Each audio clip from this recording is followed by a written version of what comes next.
Fala internet, beleza? Seguinte pessoal, tudo bem com vocês? Vamos começar mais uma live aqui no Back to Basics e hoje a gente vai falar sobre fotografia criativa. A gente tem muita coisa para falar na live do Back to Basics hoje, mas a primeira coisa que eu preciso saber é se o áudio está bom e se o vídeo está bom. Primeira coisa que a gente precisa para começar. Hoje eu tô me filmando 18 de novo em 17mm, que fica aquela delicinha de costume. Então, por favor, escrevam aí nos comentários, a gente tem um pouquinho de latência, eu vou esperar para que vocês me respondam se o áudio está bom. O Tite Borges já está aí. Fala, meu querido, tudo certo? Batista Filho, vamos que vamos! Olha lá, ó, Charlie Rey, já cheguei dando like. Ih, olha só quem é que tá falando aqui, ó, um tal de Gui Rossi, que eu acho que eu vou conversar com ele hoje. Tô animadão, é isso aí. Você olha lá, o Tite Borges tá falando, se você tá falando, o áudio sempre tá bom. Meu Deus do céu, né, vocês ficam me aguentando falando as besteiras aqui, né, mas tá tudo certo. Olha lá, o Batista Filho, o áudio está delícia. Então tá, gente, olha só. Nós já vamos começar já de cara, nós vamos para a tela com o entrevistado. Deixa eu colocar aqui nessa tela, porque hoje o bate-papo é com o Gui Rossi. Gui, se apresenta aí para o pessoal conhecer um pouquinho mais você. Fala pessoal, boa noite. Cara, primeiramente, muito obrigado pelo convite para participar. Para quem não me conhece, eu sou o Gui Rossi, que produz retratos lá no Instagram. Também estou produzindo conteúdo para marca e tal, e faz um pouquinho de tempo aí que eu entrei no YouTube para tentar agregar na vida de vocês aí, assim como já agrego o Andrei há muito tempo. E eu estou muito feliz de estar aqui hoje, estou aprendendo demais só de observar ele aí fazendo as coisas. Parabéns primeiramente também pela live que está muito profissional e bora trocar essa ideia aí que eu acho que a gente vai conseguir trazer um conteúdo bem legal. Show de bola! Você que está assistindo esta live nesse momento, você tá vendo esse botãozinho aqui, ó, esse dedinho para cima? Aqui são os likes da live. Não se esquece de dar like na live para a gente poder espalhar mais a palavra. Quanto mais pessoas derem like, mais gente vem para a live e mais tempo a gente vai ficar empolgadaço aqui, trocando ideia com vocês sobre fotografia. Ô Gui, deixa eu te fazer uma pergunta, porque assim, essa já é a segunda temporada de entrevistas que eu estou fazendo no Back to Basics, e na primeira temporada eu acabei não conversando com você. Então eu vou te fazer um pouquinho de perguntas a respeito de você, e eu queria saber assim, como que você acabou entrando no mundo da fotografia, e se hoje você já é fotógrafo profissional e já trabalha única e exclusivamente com isso? Beleza, vamos lá. Eu entrei na fotografia ali aproximadamente em 2014/2015, estava lá no meio da faculdade de publicidade e propaganda, e a fotografia aconteceu comigo do nada, não era planejado, nem era uma pessoa que era apaixonada por isso já. Eu tinha uma predisposição para curtir muito o lado do design, e em uma aula da faculdade, para quem não sabe, publicidade acaba abrangendo muita coisa, né?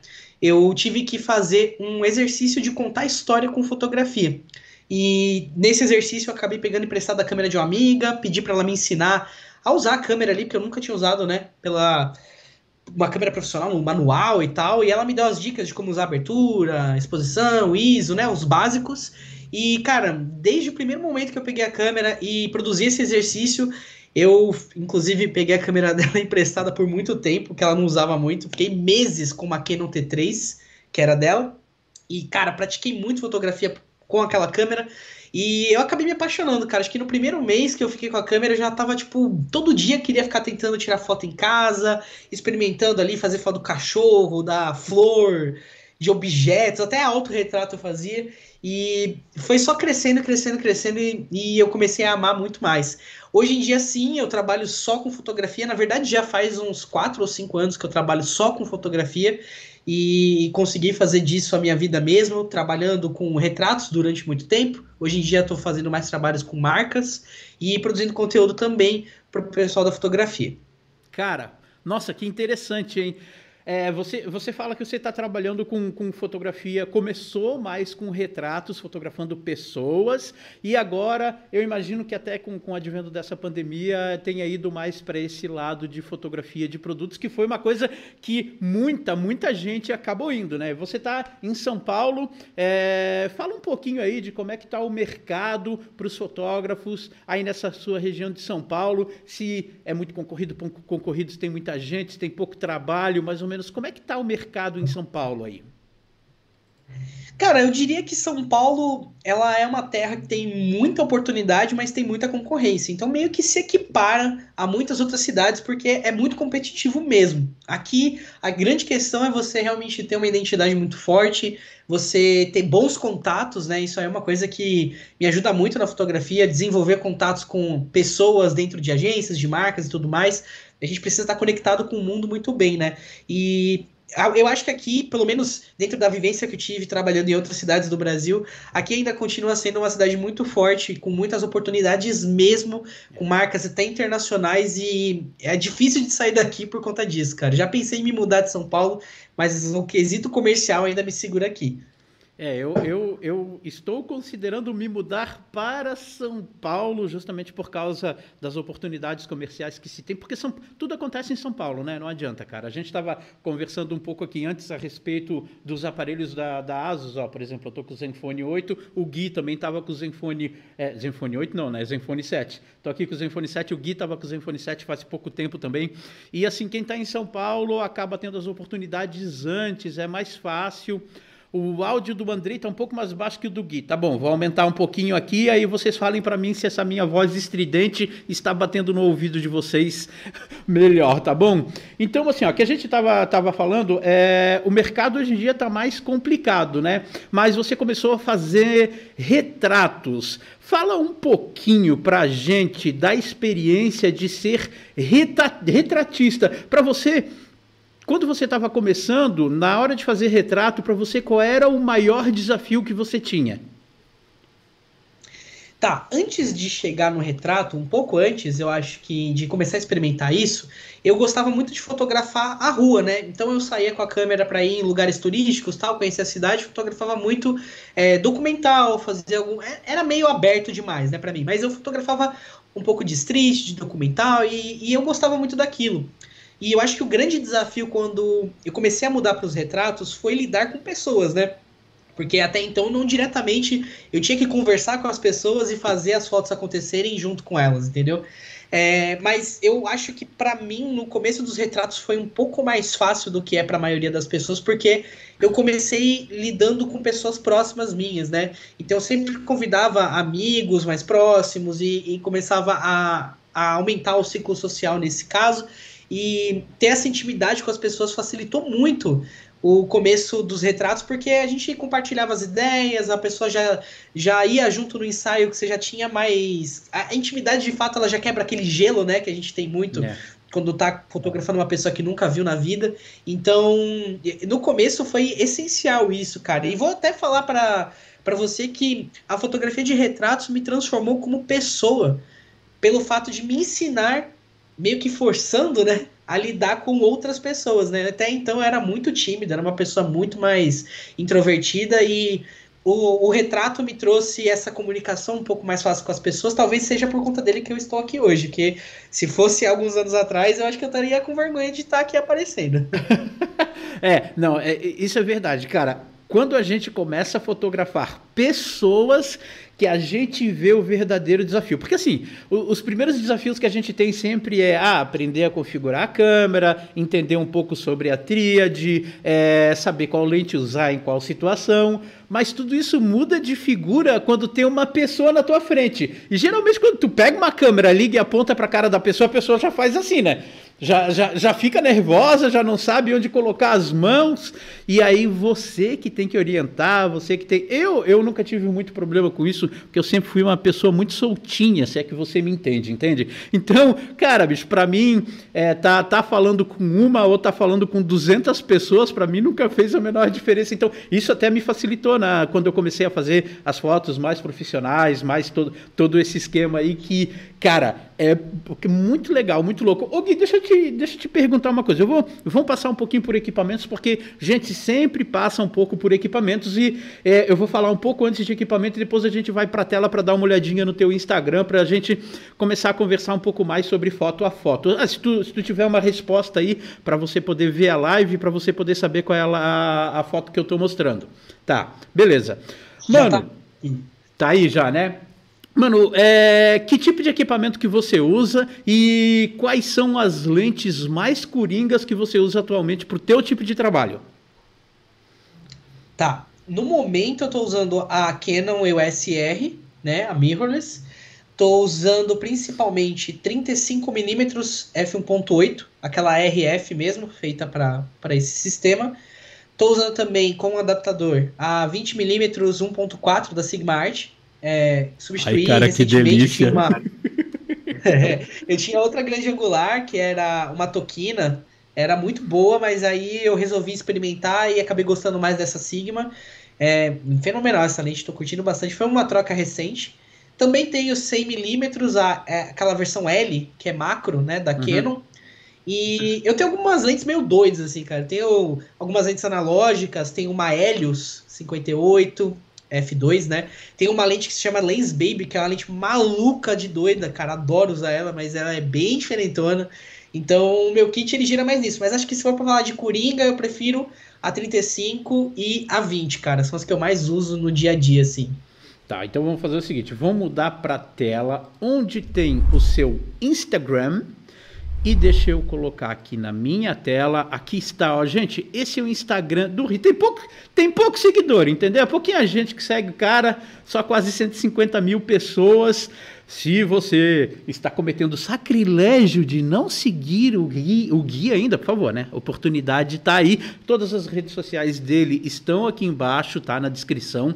Para todos vocês seguirem, tá bom, gente? Olha só. Olha a fotografia do cara, uma fotografia, olha, ó, tá, é o SR dele. Uma fotografia de rua, fotografia de pessoas. E, cara, o Gui tem esse lance aqui, ó, de mexer com as nossas sensações, entendeu? Sabe aquele fotógrafo que geralmente ele faz isso? Geralmente ele aponta a câmera e tira aquela foto retinha, porque o horizonte tem que estar reto sempre. Eu já fui esse fotógrafo, tá, Gui? Desculpa, mas eu já fui esse cara. O cara não quer nem saber, o cara vira o negócio de lado, fala pro cara ficar nas poses do Homem-Aranha, muito louco. E sai esse tipo de foto aqui. Eu queria que você falasse um pouquinho em relação do teu processo criativo. O que levou, né? Qual foi o lance que te leva a justamente a sair completamente fora do padrão comum que a gente tem na fotografia?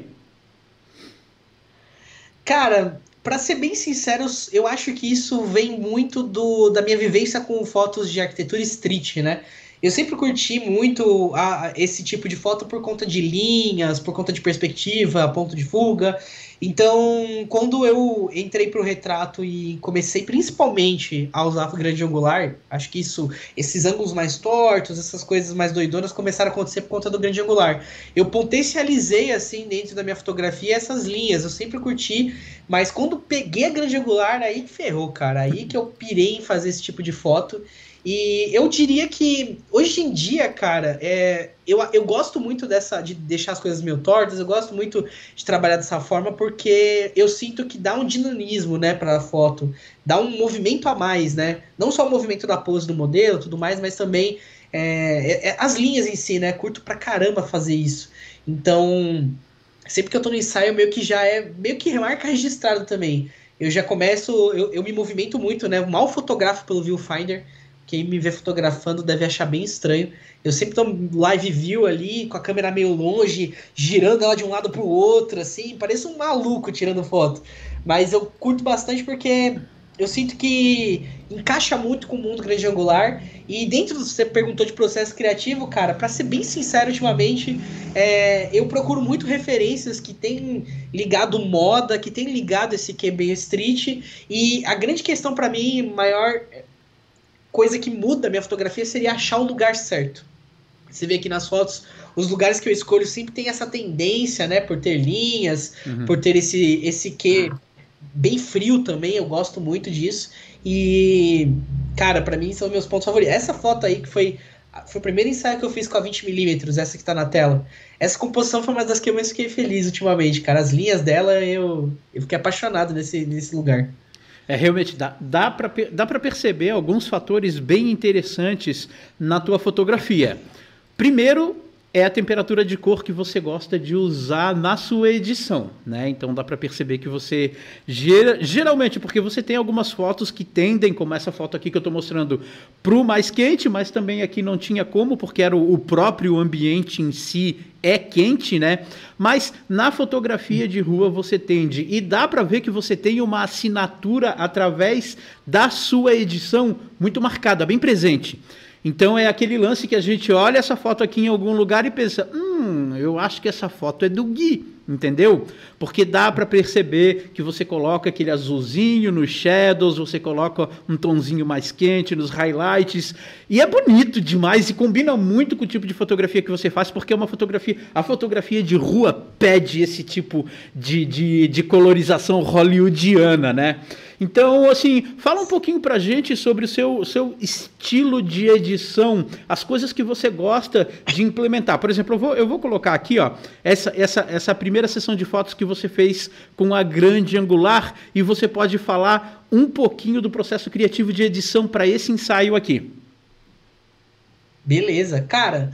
É até curioso, porque você foi uma pessoa que já pegou um pouco ali da edição só de observar, né? As pessoas perguntam muito de como que eu chego nesses resultados, e o meu processo na hora de editar, na verdade, essa questão do tom frio, ele já vem quando eu tô fotografando, eu já sei mais ou menos o que vai dar pra fazer na imagem ali, e em algumas situações eu até uso iluminação, tá, pra me ajudar a chegar nesse resultado, né? Mas na edição, realmente, a brincadeira maior é por conta da temperatura.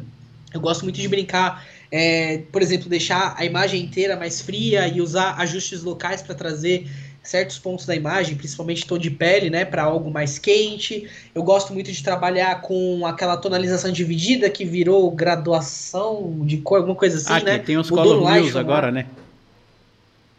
Agora tem as rodinhas, tal. Gosto muito de usar aquela parte. E eu trabalho bastante no Photoshop também, utilizando algumas técnicas lá que usa curvas.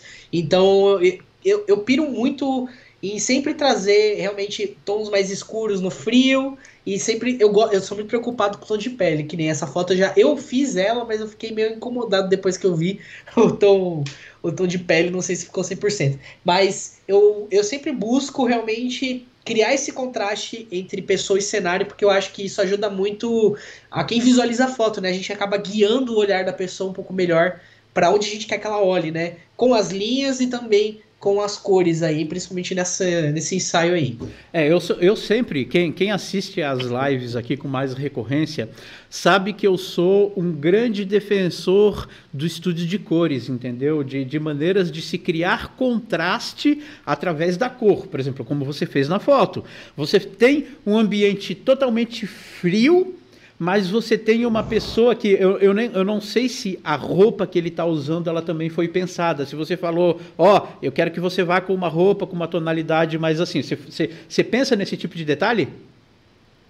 Sim, cara. Eu diria que hoje em dia eu ando abrindo espaço para mais cores, para coisas um pouco diferentes, né? Por mais que eu tente seguir a identidade, mas por muito tempo eu sempre escolhia cores muito corinhas, assim, para fazer contraste. Gostava muito das cores amarelo, laranja, vermelho, porque eles sempre brigam muito, né, com esses tons mais frios, mais azulados. Então, sempre que eu podia, eu escolhia, falava pra pessoa levar alguma roupa que tivesse algum detalhe nesse tom para me ajudar. E hoje em dia eu tô levando alguns tons mais neutros, tal, tô pegando uma vibe um pouco editorial mesmo, uma coisa um pouquinho mais moda, que não é tão gritante às vezes, e aí eu acabo tendo essa variedade, mas eu gosto muito, cara, acho que o planejamento do ensaio aí, na questão de cores, ajuda muito, cara, porque facilita na hora da edição, né? Quanto mais trabalho a gente tem antes de fazer o ensaio, antes de fazer o vídeo, menos trabalho a gente tem depois, né? Em colorização, em edição, em recuperação de luz e sombra. Mas vou mudar um pouquinho aqui e nós vamos diretamente para um outro ensaio Mas vamos colocar aqui mais para baixo, para as fotos mais antigas, que aqui eu vi que tem uma fotografia de produto. Não é fotografia, é vídeo. Ó, primeira vez fazendo fotos de produtos, tá rolando o vídeo aqui. Eu tava com medo, mas planejar, pegar referências, fotografar drinks com vários acessórios. Legal. Cara, já vou te jogar a pergunta aqui. Para esse tipo de foto, qual fator que você considera mais importante? Cara, eu vou te falar pra você, assim, nesse ensaio específico, nesse ensaio não, né, nesse shooting que a gente fez, eu acho que o ponto mais importante foi referência, cara. Sinceramente, pra esse ensaio. Por incrível que pareça, porque assim, como eu disse no vídeo, né, essa aí foi uma das primeiras vezes que eu fotografei produto dessa vibe, né, drink e tal, esse era um drink em lata. E a pessoa, o dono da marca, que é um amigo nosso, ele chegou e falou... que ele queria fazer fotos e tal, ele não tinha feito fotos dos produtos ainda, só coisas mais digitais, né, mockups e tal, e ele pediu pra gente fazer as fotos, mas ele já tinha algumas referências em mente, e aí ele mandou algumas, a gente completou mandando outras, e as referências que a gente pegou moldaram um pouco o que a gente ia usar pra fazer as fotos, por exemplo, o fundo, nas cores que a gente pegou, o material que a gente usou, os elementos de composição, então as referências elas meio que guiaram o caminho pra gente ter esses elementos que a gente usou, que eu acho que foram o mais importantes, por mais que a gente tinha que trabalhar, por exemplo, a luz, né, tudo mais, ali na foto para fazer uma foto bem feita, os elementos que a gente trouxe pro cenário foram muito importantes. As plantinhas, a profundidade, as cores do fundo, mais pastéis, tudo isso foi essencial. E foi um desafio também legal, cara, que a gente usou luz do sol direta com foto de produto, uma coisa que eu nunca tinha visto nem feito. Cara, que interessante essa tua resposta. Olha, eu acho que é a primeira vez que alguém chega e fala para mim na lata, Andrei, o importante para mim foi referência. Cara, muito legal isso, cara, muito legal mesmo. Porque assim, ó, querendo ou não querendo, mano, todo mundo tem que ter as referências, todo mundo busca em algum lugar. Ninguém nasce já sabendo tudo de fotografia, tudo de composição, tudo de cor, tudo de... Não dá, cara. Pô, e é muito legal você falar isso, porque tem gente que eu já conversei aqui, que fala assim, ah, não, o negócio é o cara estudar, o cara pegar no livro, mas você ter a referência visual de foto de outros trabalhos que fizeram sucesso... Porra, mano, muito legal mesmo, muito, muito legal. Assim, ó, deixa eu dar mais uma olhadinha aqui, ó. O pessoal, pra quem tá aí, pra quem tá assistindo, não se preocupem, ó. A live já tá com meia hora. Piscou, já deu meia horinha, tá bom? Depois de uma hora, nós vamos abrir para vocês comentarem, para vocês fazerem perguntas. E aí vocês perguntem tudo que vocês quiserem pro Gui, que eu tenho certeza que ele vai responder vocês com o maior prazer. Cara, essa foto aqui... Tá? Essa foto aqui, olha só. É uma foto muito legal e eu percebi uma coisa na tua fotografia. Você usa muito luz contínua, né? Eu vejo que você usa muito luz contínua e no começo da live você falou que é muito difícil você estar com a câmera aqui no olho, né? O que acontece? Eu, quando brincava aqui, quando trabalhava com essas DSLRs, no final das contas, tinha que ser no olho. Depois que eu comecei a trabalhar com a RP, eu senti com o tempo que, naturalmente, o cara deixa de usar e o cara vai para o Live View, né? Porque o cara tem essa resposta visual em tempo real. Vejo que você utiliza iluminação contínua e a iluminação contínua te dá uma resposta em tempo real melhor ainda, porque é diferente do flash, que ele só dá aquele lampejo na hora que ele faz a foto. Então, deixa eu te perguntar, em relação a flash e luz contínua, por que a preferência do uso de luz contínua e, pelo que eu estou vendo, iluminação LED? Tá. Cara, eu acho que a luz contínua, pelo menos para o meu processo, ela é mais prática. Eu já usei flash em alguns trabalhos, inclusive você passou por um deles que era mais de advogados ali, era uma coisa mais corporativa, que foi onde eu usei flash. Mas os meus ensaios, eles, pelo fato de eu usar a câmera muito longe, tudo mais, é muito dinâmico. Eu não sou aquela pessoa que para, faz uma foto, sabe, que fica muito tempo ali, tal. Eu me mexo muito quando estou fotografando. Então, se eu usar o flash, eu vou ter que mexer ele toda hora. Eu vou ter que movimentar ele muito mais do que movimentar o LED, né? E também o flash ele não é tão prático assim na hora que você tem esse dinamismo, né? Você tem que mexer ele de uma forma um pouco mais exata, você tem que às vezes botar no tripé. Então o LED às vezes eu mesmo tô segurando, tô com a câmera na mão clicando e é isso. E aí eu vou me mexendo, vou ficando para cima e para baixo. Eu chamo isso quase como que um método, eu falo para os alunos que parece que eu tô dentro de uma bolha. Que eu sempre tô com a câmera assim na mão e eu nunca tô retinho, eu sempre tô pra cima, pra baixo, pro lado, pra baixo, torto, não sei o que, e abaixando, ficando com a câmera lá em cima, com a telinha aqui, vendo. Então o flash, o LED pro meu processo criativo, na hora que eu tô clicando, ele é muito mais prático, muito mais rápido, mais dinâmico, né? Mas é óbvio que eu tenho plena noção, inclusive tô aprendendo ainda bastante, não sou muito especialista em flash, mas eu acho essencial saber de flash, conhecer e entender e usar também em algumas situações, porque tem hora que o resultado do flash não tem como conseguir igual no LED, cara. O LED é muito legal, mas ele não é a mesma coisa, não dá para usar para a mesma coisa. O LED tem algumas limitações, principalmente no controle da luz, né? Mas é bem legal. Eu não sei se tu já usasse o Godox R1? Não sei se tu já viu esse LEDzinho. Ele é uma bolinha desse tamanho assim, mano. Mas tu não tem noção, cara. É pro celular? Aquele que o pessoal usa no celular? Não. Esse daí não tem aplicativo. Esse é... Já sei. Ele deve ser bem parecido com esse da Aputure, né? Isso. Só que ele é redondo. Isso. Tá vendo esse cenário inteiro aqui atrás? Ó, até lá no fundo aqui tem mais ou menos 6,5 metros, 7. O bichinho ilumina um só. Ilumina isso tudo aqui atrás, cara. Cara. Esses LEDzinhos são muito bacanas, cara. São muito legais mesmo. Eu tenho vários aqui em casa. Acho que a minha casa parece uma loja de fotografia de luz. Só de LED. Tem um monte, cara. Tem um monte. Mas, mano, fala aí pra gente quais os modelos de LED que você gosta de utilizar. Então, pra galera... Porque, assim, eu vi que tem até gente aqui que tá perguntando qual luz contínua, qual modelo, qual potência... Eu vi que você trabalha bastante com os bastões, né? E tu deve trabalhar muito com LED RGB, pelo menos que eu vi nas fotos aqui, tem algumas colorizações bem legais que você faz. A maioria dos LEDs que eu tenho hoje são RGB, né? Maioria, acho que 90% são RGB. Eu tenho alguns que são só branco e quente, mas maioria. Eu comecei com aquele famoso YN360, né? Da Yangnu, tal, bastão mais clássico, mas eu acho ele um trambolho e eu não gosto mais de usar ele. Eu tenho ainda, mas eu fico de saco cheio de levar pra rua. Eu tenho dois que são os meus favoritos agora, que são esse tubo aqui. Ele tem... Agora, vários fabricantes estão fazendo nesse formato.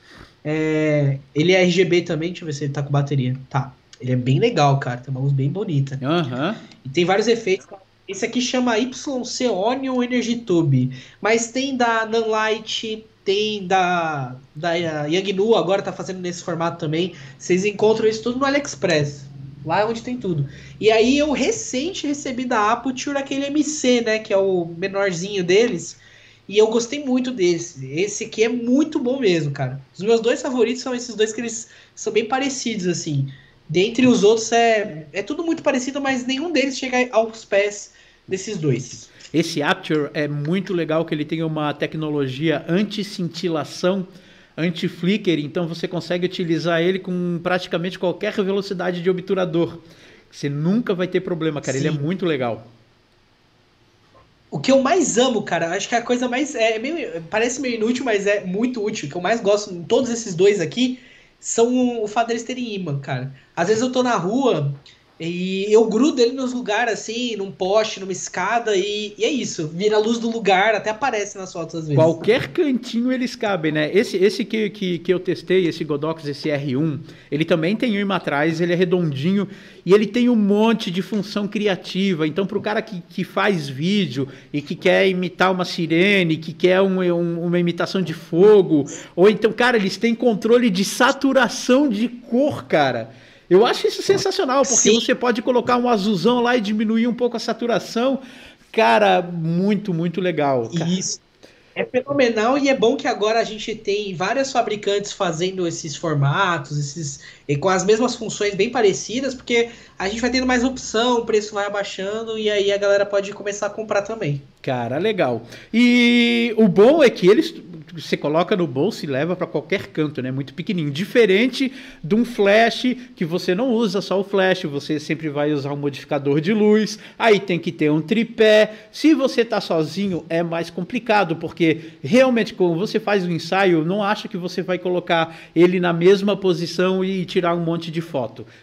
Cada foto que você vai fazer, você vai colocar ele numa posição diferente. Isso não tem como fugir, infelizmente, e a luz contínua dá essa vantagem. Eu sou um grande defensor do uso de luz artificial junto com luz natural. E eu vi que, vamos voltar aqui para os seus ensaios externos, me parece, aí você me corrija se eu estiver errado, vou voltar para esse primeiro ensaio aqui, que você usa apenas luz natural. Nos seus ensaios externos, você utiliza algum LED, você utiliza algum flash ou apenas o uso da luz natural com recuperação depois na edição? Cara, no geral, assim, quando eu tô, principalmente de dia, eu praticamente sempre só uso a luz natural. Bem raro de levar o LED. Na verdade, eu levo, né? Tá sempre na mochila, mas bem raro de usar quando eu tô, assim, em ambiente externo, né? A menos que eu sinta que realmente vai fazer muita diferença, tal, aí, assim, eu vou lá e uso. Mas a maioria eu faço com a luz natural mesmo. Eu geralmente costumo posicionar a pessoa de uma forma que fique já aproveitando essa luz natural. E lógico que às vezes eu abuso um pouquinho do arquivo da USR, que tem uma recuperação legal. Okay. Mas, assim, o LED e a luz contínua eu costumo usar um pouco mais em fotos internas e quando tá entardecendo um pouquinho mais. Tá, legal, cara. Falando um pouquinho agora de direcionamento de pessoas. Cara, você tem uma coisa muito legal, é que assim, pessoa com problema na coluna não pode fotografar com você. Pode ter certeza, porque tu coloca a galera numa posição muito doida, mas faz sentido pra foto, tá entendendo? Não é simplesmente colocar a pessoa torcida, virada de um jeito em cima do balcão. Ele faz sentido pro tipo de fotografia que você faz. Fala um pouquinho sobre esse lance de colocar e quais as dificuldades, né? Porque às vezes você tem que explicar para a pessoa, eu sofro muito com isso, às vezes está falando um posicionamento para cliente e ela não consegue entender e eu gordinho tenho que ir lá, me abaixar, colocar a perna para cima. Tu passa por essas dificuldades assim? Cara, eu uso muito esse negócio de virar um espelho para algumas fotos, né? No geral eu consigo me comunicar, tipo, não é tão difícil quanto parece, porque eu acho que a minha direção ela é uma progressão, ela começa meio que uma pose um pouco mais normal, e aí a gente vai melhorando, vai transformando, vai ficando mais doido ali, e aí acaba virando esse resultado que você viu. Antes de fazer essa foto, a gente fez algumas nesse mesmo lugar, nessa mesma base, com ela tipo em posições mais normais. E aí depois a gente vai mexendo assim, né? Mas, no geral, eu sirvo como espelho, dentro do possível, eu sirvo como espelho, né? Porque tem hora que nem você falou, as pessoas precisam ter coluna, né? Mas eu também não tenho, então cara, é difícil, cara. É bem difícil, mas eu curto muito essa parada da pessoa sempre estar escorada, encostada em alguma coisa. Não sei por que a minha fotografia é muito assim, eu nunca pego a pessoa e coloco, é bem difícil, né? De colocar a pessoa parada, sem estar encostada em nada e sair clicando, né? Se você olhar, 90% das fotos a pessoa tá encostada em alguma coisa no cenário. Isso aí já ajuda. Já começa ajudando a direção. Cara, é muito legal. Como eu falei, né? A pessoa, apesar da pessoa estar escorada, faz sentido. Não é algo solto, porque, por exemplo, nessa foto que eu estou mostrando aqui, onde a menina está segurando o poste e tudo, faz sentido ela estar fazendo isso, entendeu? A pessoa, o olhar dela corre pelo poste e acaba sendo finalizado na pessoa porque foi pensado, entendeu? Mas deixa eu te fazer uma pergunta. Eu vi que tem várias fotos que você faz com aquela pose famosíssima do pé para frente na lente grande angular. Deixa eu ver se eu acho alguma aqui, ó. Tem essa daqui, ó.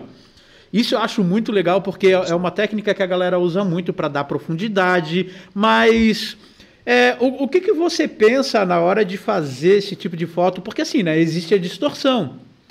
E aí a distorção deixa, por exemplo, ó, ela foi usada a seu favor, claro, mas você está vendo aí o tamanho do pé da menina ficou maior que o corpo dela. Isso é feito de maneira pensada justamente para criar esse tipo de composição, não é verdade?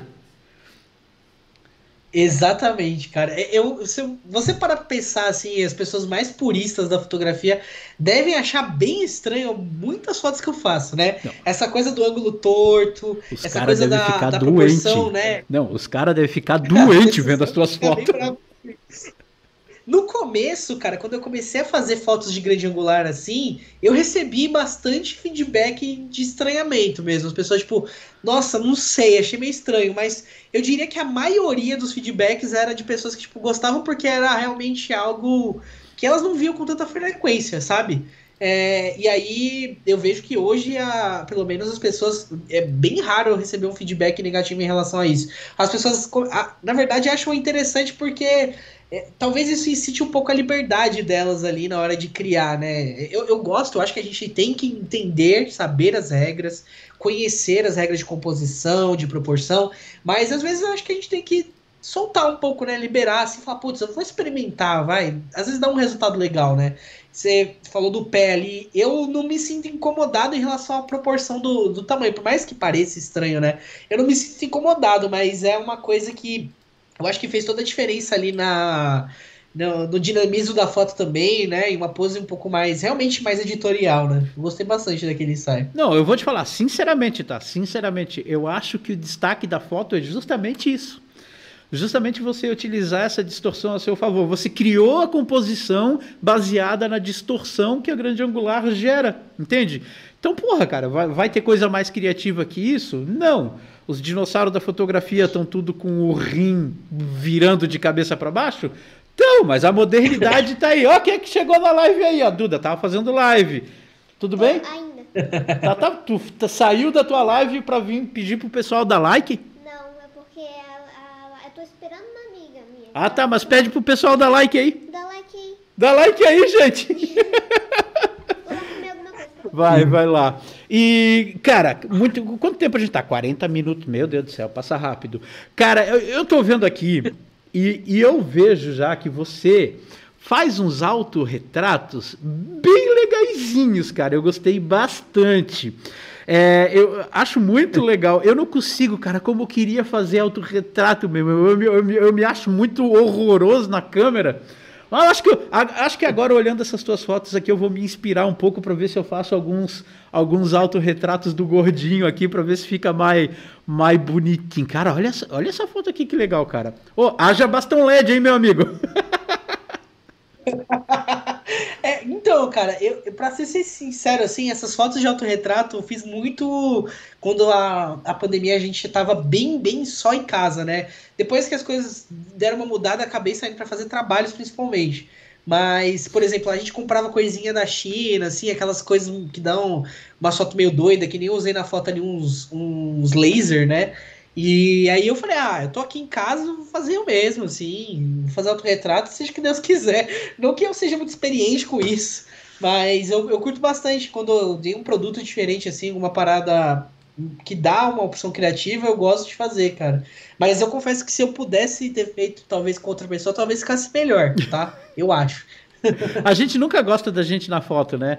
Nós temos nós temos o olhar crítico, o conhecimento de técnicas para poder melhorar as expressões das pessoas, o conhecimento de posicionamento, a gente sabe tudo, a gente usa tudo na hora de fazer a foto, mas pelo menos no meu caso nunca dá certo. Sempre fica um canto. Assim, é que eu sou meio fora de esquadro, tá ligado? Não sou aquele tipo de pessoa que tem tem aquelas modelos que a gente pega que, pelo amor de Deus, né? É a mais pura simetria, né? E eu não, eu quando desci caí com um lado do rosto no chão, né? E depois nasci, com certeza. A autoestima é acima de tudo, acima de todas as técnicas, de todos o. Cara, você pode ser o maior profissional. A autoestima muitas vezes continua reinando. Cara, eu tenho uma coisa muito interessante, que, por exemplo, nessa fotografia do pé aqui que tá para frente, você tem um estilo de edição. E eu vi que um pouquinho mais para cima, se eu não me engano, você tem uma fotografia que foi feita no mesmo ensaio, não, acho que é mais para baixo, com uma edição totalmente diferente. Pronto, aqui, ó, você já tem o posicionamento até é parecido, mas você tem uma edição e uma colorização bem diferente. E eu gostaria que você falasse um pouquinho pra gente a respeito da tomada de decisão de colorização que você vai colocar nas suas fotos em relação a serviços profissionais. Então, digamos, né, essa menina aí, ela te contratou para fazer algumas fotos, é blogueira, alguma coisa do gênero.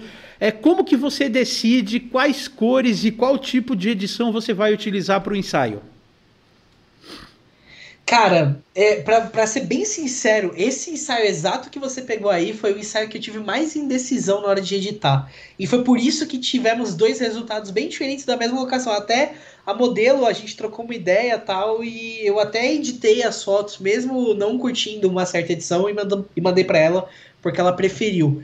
Mas eu fiquei muito indeciso nessas fotos. Foi uma coisa que, tipo, eu tava gostando do azul, mas ao mesmo tempo tava me incomodando. E aí eu reeditei de novo pra sentir como que ia ficar. Deixei uma coisa um pouco mais acinzentada com amarelo, né? Uhum. Eu gosto dessa combinação também.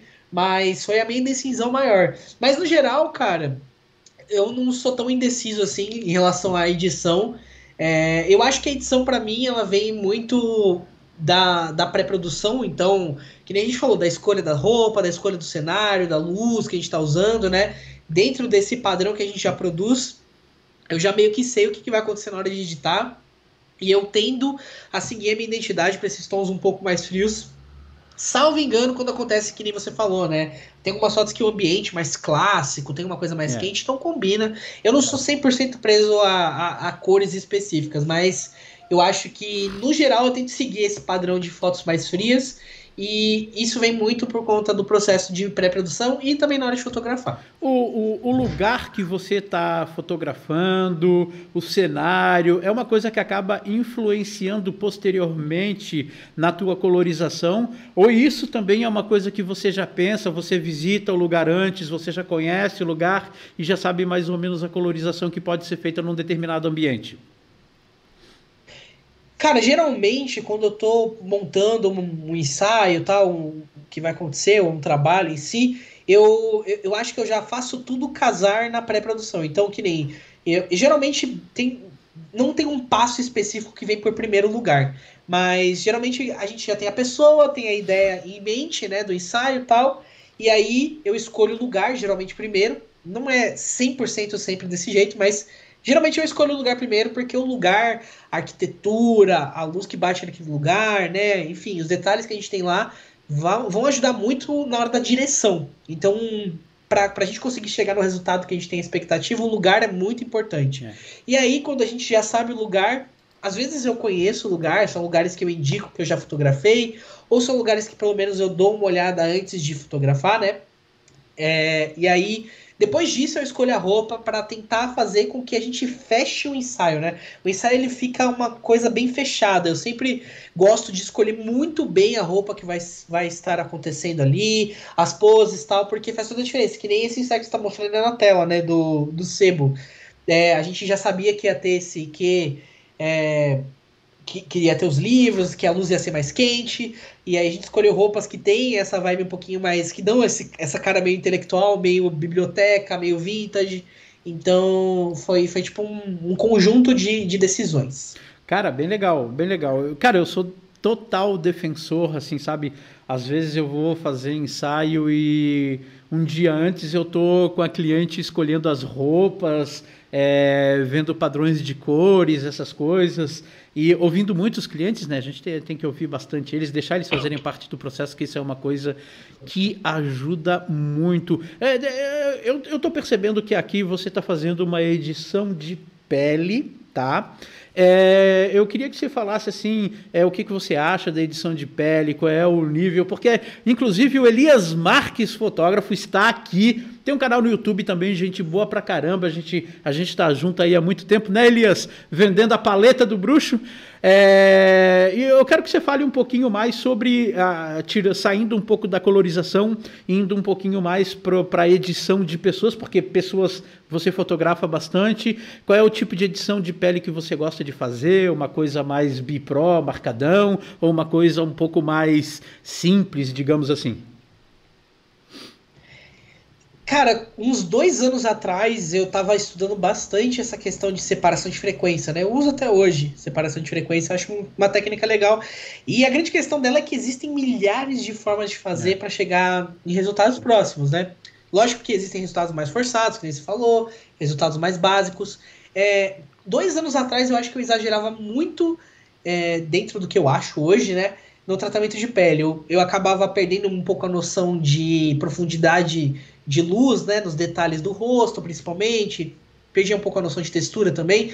Hoje em dia eu me preocupo muito com isso, então eu acabo mexendo um pouco menos do que o normal. Eu gosto de deixar bastante detalhe de textura, costumo às vezes não tirar muita coisa, e eu diria que meu tratamento de pele está muito mais simplificado agora. Geralmente eu mexo muito mais com a cor da pele, né? Então manchinhas de cor e tal, do que com textura. E isso traz um resultado muito mais natural, um pouco mais... Nem parece às vezes que tá mega editado. Nesse ensaio em específico eu acho que ficou um pouco mais marcado, mas tem ensaios um pouco mais recentes que eu acho que consegui trazer de uma forma mais natural. Vamos colocar aqui uma outra foto, então, mais de perto para a gente poder ver. Vou pegar essa daqui que você colocou. Dá para perceber exatamente isso que você está falando. Porque, assim, no começo, geralmente a gente tem essa tendência de exagerar, né? Aquele clarity no mais 50, aquela, sei lá, aquela colorização mais pesada, mais forte. E uma coisa que eu aprendi com o tempo é que, às vezes, quando a gente faz uma edição de pele que ela é mais forçada, a gente acaba tirando, primeiro, a expressão da pessoa e, segundo, tirando a individualidade. Às vezes, lá nas antigas, eu já tive cliente que olhou para mim e disse assim: Andrei, eu não consigo me ver nessa foto. Imagina, né? Então, é uma coisa que é complexa. Pessoal, olha só. Vamos começar, olha, a galera tá aí falando, ó, vamos abrir, tá bom? Vamos abrir para perguntas de vocês, preparem as suas perguntas pro Gui aí, que a gente vai começar a falar, e o Gui tem uma lâmpada muito linda no cantinho ali, ó. Cara, eu ganhei da Asus um cubinho de madeira com a logo na frente, com esse tipo de lâmpada em cima. Mano, que maravilha, mano, é muito bonitinho. O meu tá... Eu recebi um desse, que é um negócio do ZenBook, né? Isso. Tá ali atrás. A caixinha tá aqui atrás também. Eu achei tão bonito. Eu tenho 2 desse aqui. Eu adoro essas lâmpadas, cara. É muito legal. Deixa eu mudar aqui pra tela da entrevista. Só eu e o Gui agora. Gente, olha só. Não vamos se esquecer de dar like na live. Mais de 600 pessoas passaram por essa live até agora. E, mano, só 60. Não, né, gente? Vamos dar like na live aí. Vamos ajudar a espalhar a palavra. Olha lá, ó. O Elias Marques falou: cara, o lugar faz toda a diferença. Muito massa ver esse bate-papo. É isso aí. Vamos dar uma olhadinha? Olha só, o HB da Silva: não conhecia o trabalho do Gui Rossi e já pirei nas fotos dele e na quebra de alguns fotográficos. Parabéns. É mesmo, cara. Se tem uma coisa que a gente pode falar do teu trabalho, é justamente a quebra desses paradigmas. Aquele lance de justamente conhecer a regra, porque, Gui, eu não sei se tu concorda comigo, mas eu vou falar e depois tu fala para mim se você concorda ou não. Mas se você parar para pensar, tem regra na fotografia, regra de composição, para qualquer coisa, qualquer posicionamento, todo detalhe, todo milímetro, cada pixel tem uma regra de composição. Que no final das contas é a mesma coisa que não ter regra nenhuma. Porque tem o cara que fala que não pode cortar aqui, o cara que fala que não pode ter horizonte torto, mas tem o cara que fala que o horizonte torto também é legal. No final das contas, regras são regras, ou essas regras são só meio um nortezinho só para o cara se guiar? Cara, tem coisas que eu costumo... Eu acho que a regra, ela também tem muito a ver com o nosso gosto, né? Imagético. Tem coisas que me incomodam um pouco na fotografia também. Não posso falar que eu sou uma pessoa 100% livre de regras, né? Por exemplo, às vezes eu me incomodo, eu vejo fotos de pessoas que têm muito teto na foto, né? Muito espaço para cima, pouco espaço para baixo. Eu gosto muito de equilibrar as coisas, a composição para os lados, para cima e para baixo. Acho que são toques que cada pessoa tem, né? Mas, ao mesmo tempo, cara, eu sinto que se a gente fica preso a muitas regras ao mesmo tempo, muito preso mesmo, sem ter essa possibilidade de quebrar, a gente vai chegar num limite, sabe? Tem um limite onde essas regras atrapalham o lado criativo, né? Onde elas acabam, tipo, tirando suas opções do que você pode fazer, né? Dentro do ensaio, por exemplo. Por isso que eu acho tão importante incentivar essas quebras, né, de regra, lógico que intencionalmente, né, não para a pessoa ficar ali fazendo tudo sem querer e achar que aquilo vai dar certo sempre, mas sim que a gente tenha essa intenção e saber quando a gente pode encaixar uma coisa ali, uma coisa cá e começar a tentar, né, novas possibilidades de composição, novas possibilidades de direção também, porque isso abre muitos caminhos. Isso é uma coisa muito interessante. Ó, o Fagner tá falando aqui, eu sigo o Gui há muito tempo, ele é bom demais.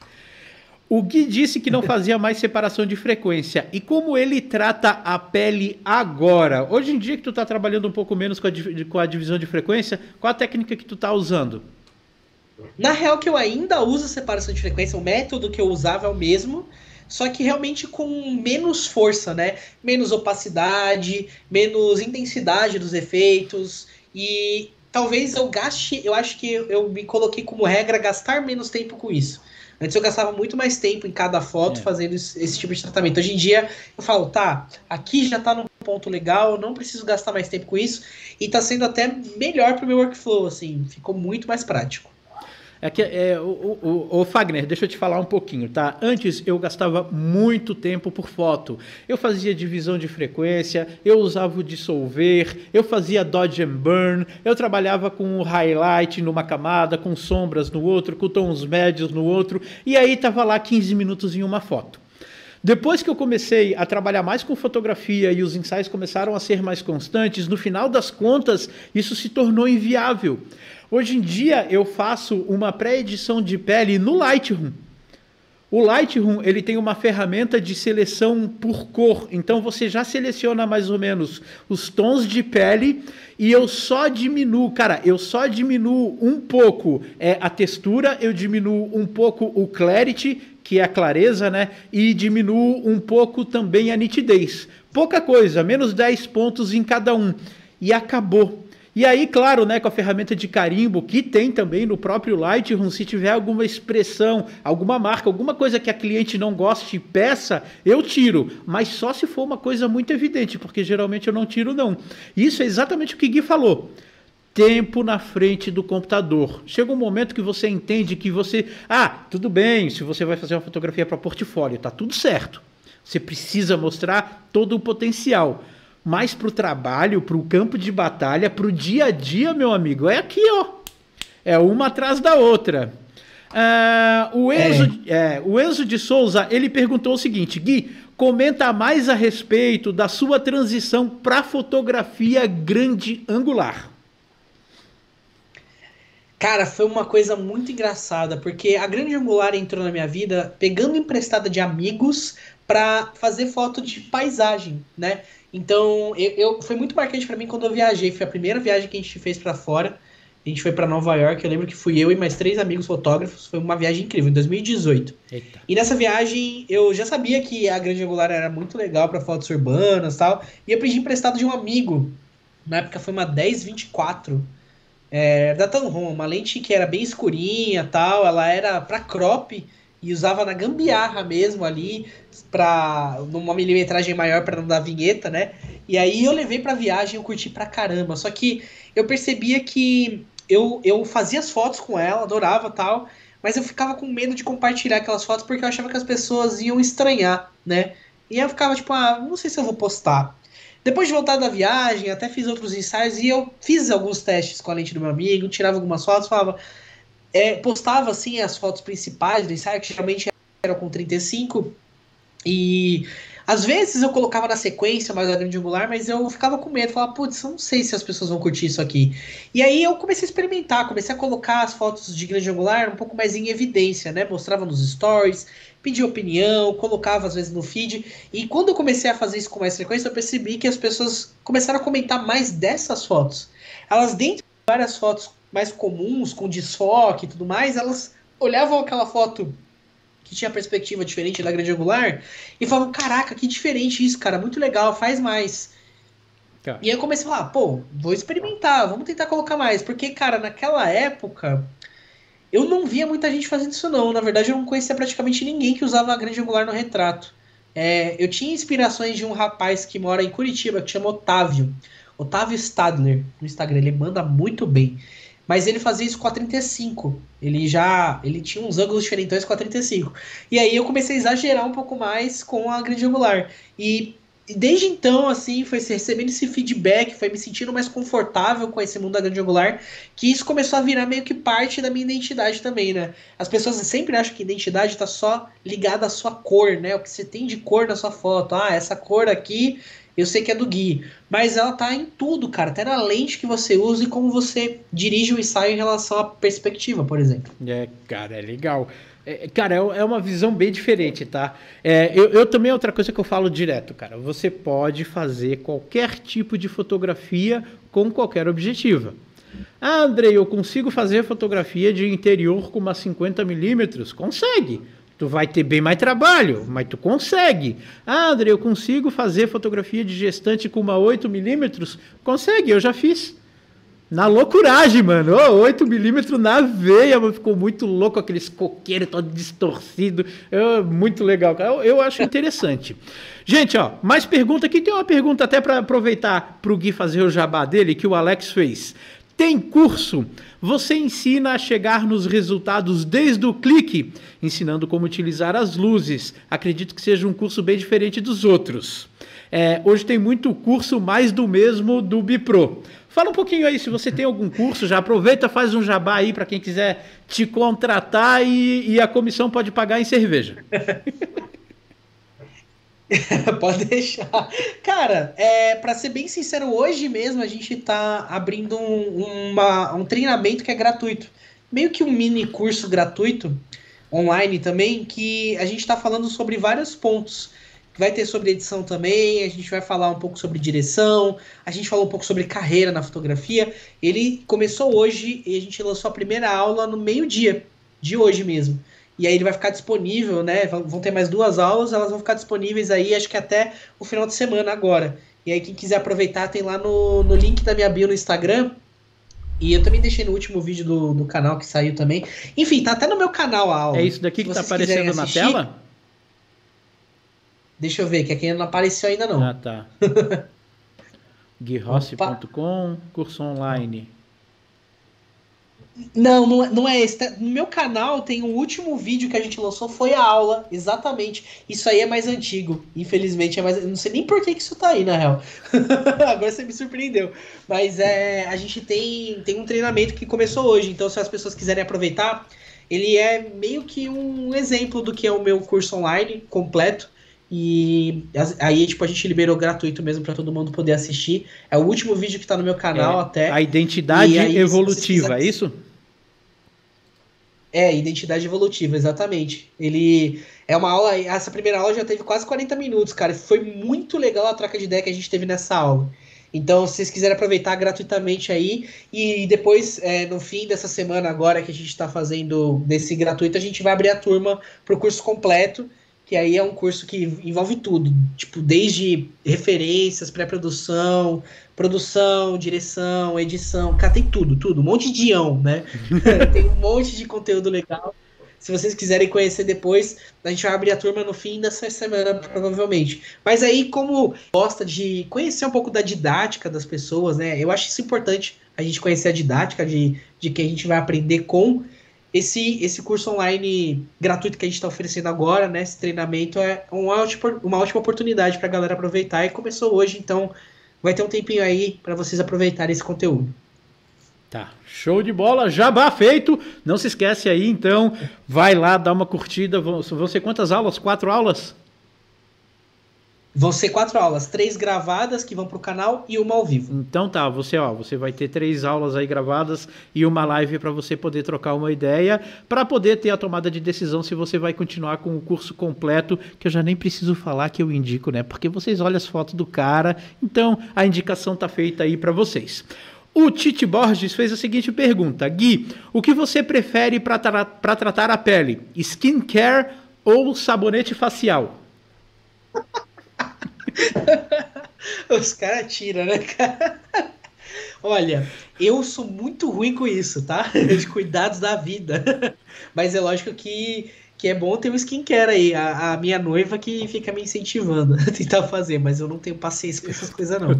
Já não tenho paciência pra editar direito. Imagina pra fazer em mim, assim, pessoalmente. Meu Deus do céu. Não tem também. A Vera, que está acompanhando a gente de Portugal, se eu não me engano, ela fez um comentário antes dizendo que estava de Portugal. Para quem está a começar na fotografia, ela é de Portugal, com certeza. Quais são as coisas fundamentais a saber? Dica, please. Olha, muito obrigado, Vera. Pô, adoro meninas aqui curtindo o Back to Basics e as lives. Fala aí para ela, o que você acha? Cara, com certeza, eu acho que você tem que começar a fotografia experimentando muito dela para você aprender os pontos básicos, né? Quando a gente fala básico, seria de lidar com a câmera mesmo, né? Porque a partir do momento que você consegue lidar muito bem com a sua câmera, com o seu equipamento, você já tem um pouco mais de liberdade para experimentar diferentes tipos de fotografia, né? E aí, a partir do momento que você já entende um pouquinho dessa técnica, já está um pouco mais familiarizada e segura com utilizar a câmera no manual também, entender a fotografia nesse ponto, eu acho que para quem está começando, é muito legal tentar fazer tipos de fotos diferentes. Então, assim como na minha trajetória, fazer fotos em casa de objetos, fazer fotos na rua, né, de arquitetura, convidar um amigo, um irmão, um familiar para fazer retrato. Eu acho que no começo, experimentar vários tipos de fotografia diferente acaba trazendo para a gente um certo repertório, tanto cultural quanto técnico, para começar a produzir trabalhos um pouco mais focados no nicho que a gente mais gosta depois, né? A galera geralmente defende que logo no início já tem que escolher um nicho e especificar 100% nele. Eu acho já diferente, que é muito importante entender vários nichos diferentes para você escolher o que você mais gosta e também, com o tempo, você ir aprendendo. Até eu hoje, eu pratico foto automotiva, gosto de foto de produto, foto empresarial, retrato mais criativo, retrato mais noturno. Tem vários tipos de fotografia e cada um me agrega de uma forma diferente. Por isso que eu acho muito importante a experimentação. É isso aí, cara. O melhor conselho que pode ser dado para quem está querendo começar é levantar da cadeira e fazer o negócio acontecer. Isso é pra vida, né, cara? Isso é pra vida. Então, ó, levanta, vai testar. No começo as fotos não vão ficar legal. Tu vai ficar chorando lá no canto em posição fetal sem entender por que que as minhas fotos não ficam boas. Mas calma. Com persistência e com o tempo, com estudo, com dedicação, você vai começar a fazer ótimas fotos. Pode ter certeza, tá bom? Ó, o Rafa Almeida fez uma pergunta legal, cara. Eu quero ajudar um Nikonzeiro a vir pro lado, né, negro da força. Sempre ajudo. O Rafa falou o seguinte: eu sei que a câmera não faz tanta diferença. Faz diferença, tá? Não tanta assim, não é o essencial, mas faz uma certa diferença. Mas é que eu tô querendo sair da Nikon e ir para Canon. Qual câmera vocês me aconselham? Eu estava a fim de pegar a D850, mas eu quero a variedade da Canon. Então, ô Gui, full frame aí da Canon que você pode indicar para o Rafa começar a conhecer aquela fotografia sem foco linda da Canon. Sacanagem. Olha, cara, eu já tô na Canon faz uns anos, assim, eu já usei a T3, 60D, 6D, 6D Mark II e aí depois eu fui pra R. E eu não me arrependo nada de ter pego a R. No começo, quando eu peguei, todo mundo falou: nossa, você tá maluco, você devia ter pego uma Sony. E hoje em dia, muita gente tá apostando na Canon, na R também, nessa linha, porque é muito legal. Então, Tamara, eu não sei quanto que tá uma D850, mas é bem caro, provavelmente, né? Eu acho que é uma das topo de linha ali, né, de DSLR da Nikon. Então, eu acho que nesse patamar de grana, se você tem dinheiro para comprar nesse patamar, eu iria com a linha mirrorless da Canon, sem dúvidas, cara, sem dúvida nenhuma. Eu não me arrependo de nada, é excelente, eu gosto. Por mais que a gente brinque no negócio sem foco, cara, o sistema de foco dessa linha é sem igual, cara. Muito bom. E assim, é lógico, né? Depende da sua prioridade, do que você mais quer. Mas você pode ir com uma R, você pode ir com uma R5, com uma R6, com uma RP. Depende, né? Eu mesmo, eu tenho a R, já senti vontade por culpa do Ronaldo, né? De ir pra R6, mas continuo firme e forte com a minha R, ela tá me surpreendendo muito bem até hoje. Vou falar o seguinte, Rafa. Eu recebi... Se grana não é um problema para você, meu amigo, e se você faz muito fotografia e você tiver a possibilidade de importar uma câmera, talvez te ajude no valor. EOS R5 com lente RF. É a melhor câmera que eu já usei, é o melhor sistema de autofoco. Eu sempre fico zoando que a Nikon é verde, que a Canon não faz foco, mas assim, mano, o sistema de autofoco da R5 e da R6, tá? O Dual Pixel 2, ele é animal. Se você faz foto em estúdio, 100% de acerto. Cara, sem brincadeira, 100% de acerto. Tá bom?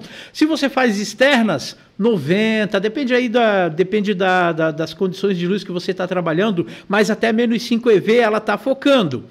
Agora, se você não tem muita grana, você pode começar com o EOS RP, que é uma câmera de entrada, que é baratinha, que foi o meu caso, que eu uso, porque sinceramente para mim eu acho que mais que uma RP não é assim, só se você precisa de muita agilidade, muita velocidade, aí tudo bem, aí você vai para uma câmera mais forte, entendeu? Ou a EOS R que o Gui indicou, são câmeras excelentes e você não vai se arrepender.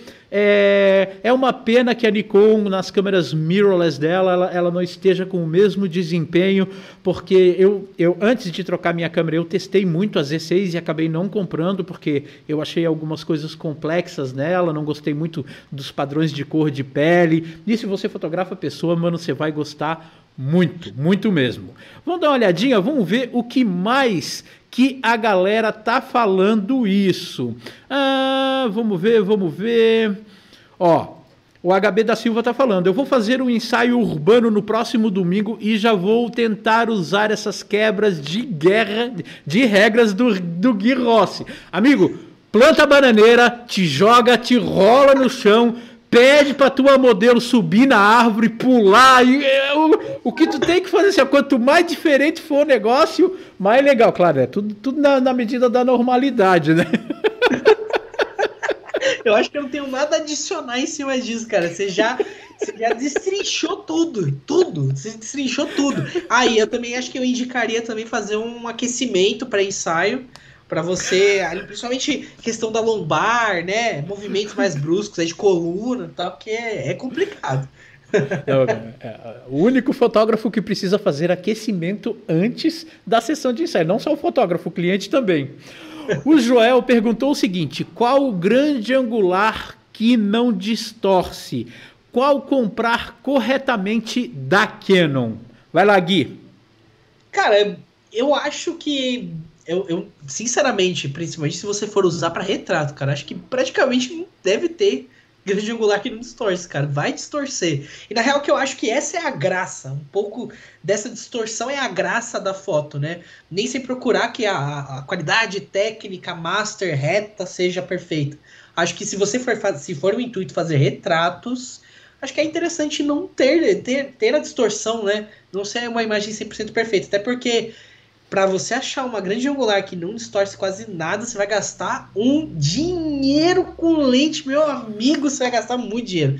E até, eu acho que ele citou em outra pergunta, mas foi abaixo, a 10-18, né? Eu acho que é a grande angular de entrada da Canon. Ela é para câmeras cropadas, né? Eu já testei essa lente, só que ela é deveras escura, cara. É bem escura essa lente aí, tem uma abertura não muito legal, principalmente para cropada, né? Então eu acho que para iniciar aí nesse mundo de grande angular, na minha opinião, de experiência que eu já tive, que eu usei algumas, eu iria com a 11-16 da Tokina. Eu tive uma dela, usei essa lente adaptada mesmo, até na full frame, em 16mm dá para usar, e ela é excelente, cara. É lógico que não é tão fácil de achar, não é aquela coisa mais fácil de encontrar, tanto que até eu vendi ela pro Bruno, se eu não me engano. Acho que ele tá aqui na live. Ele tá assistindo ali. Ele comentou. E eu gostei muito daquela lente. Até mudei para outra Tokina depois. Então eu acho que para quem tá começando a 11-16 seria a melhor opção. E principalmente procurando usadinha aí, que dá pra achar num preço legal. Cara, legal. A 1018 é um projeto retilíneo, tá? Então ela tenta manter mais as linhas retas, mas o problema das grandes angulares é a distorção de almofada, entendeu? Vocês já perceberam que todo o elemento frontal dela é um pouquinho mais curvadinho e disso você não vai conseguir fugir. Então, assim, ó, para retrato fechado é complicado, porque o nariz da pessoa vai ficar grandão e a orelha vai desaparecer, tá? Sim. Então, assim, para retrato fechado, tenta utilizar mais 50mm, essas coisas. Agora, você pode perceber que as fotografias do Gui, o rosto da pessoa está sempre mais longe. Então, cara, no final das contas, não vai distorcer tanto a expressão da pessoa e justamente esse lance de usar a distorção a favor. Vocês viram lá o pé da mulher, que era maior que o corpo dela? Cara, foi uma composição criativa através da distorção. Então, isso é uma coisa bem legal, dá para usar a favor. Tem gente que usa aberração cromática, tem gente que usa... Não tem flare, glare. Flare e glare são defeitos óticos que a gente usa a nosso favor para deixar a fotografia mais bonita, aquele vazamento de luz atrás, entendeu? Então, assim, vale a pena. O Bruno, ele escreveu o seguinte... Bruno, já conheço ele, já veio aqui na live. Cara, já peguei na mão Sony A1, a Canon EOS R5 e posso afirmar com certeza, os corpos da Sony se saem melhor, principalmente no foco. Canon não fica muito atrás, mas as lentes RF são incríveis.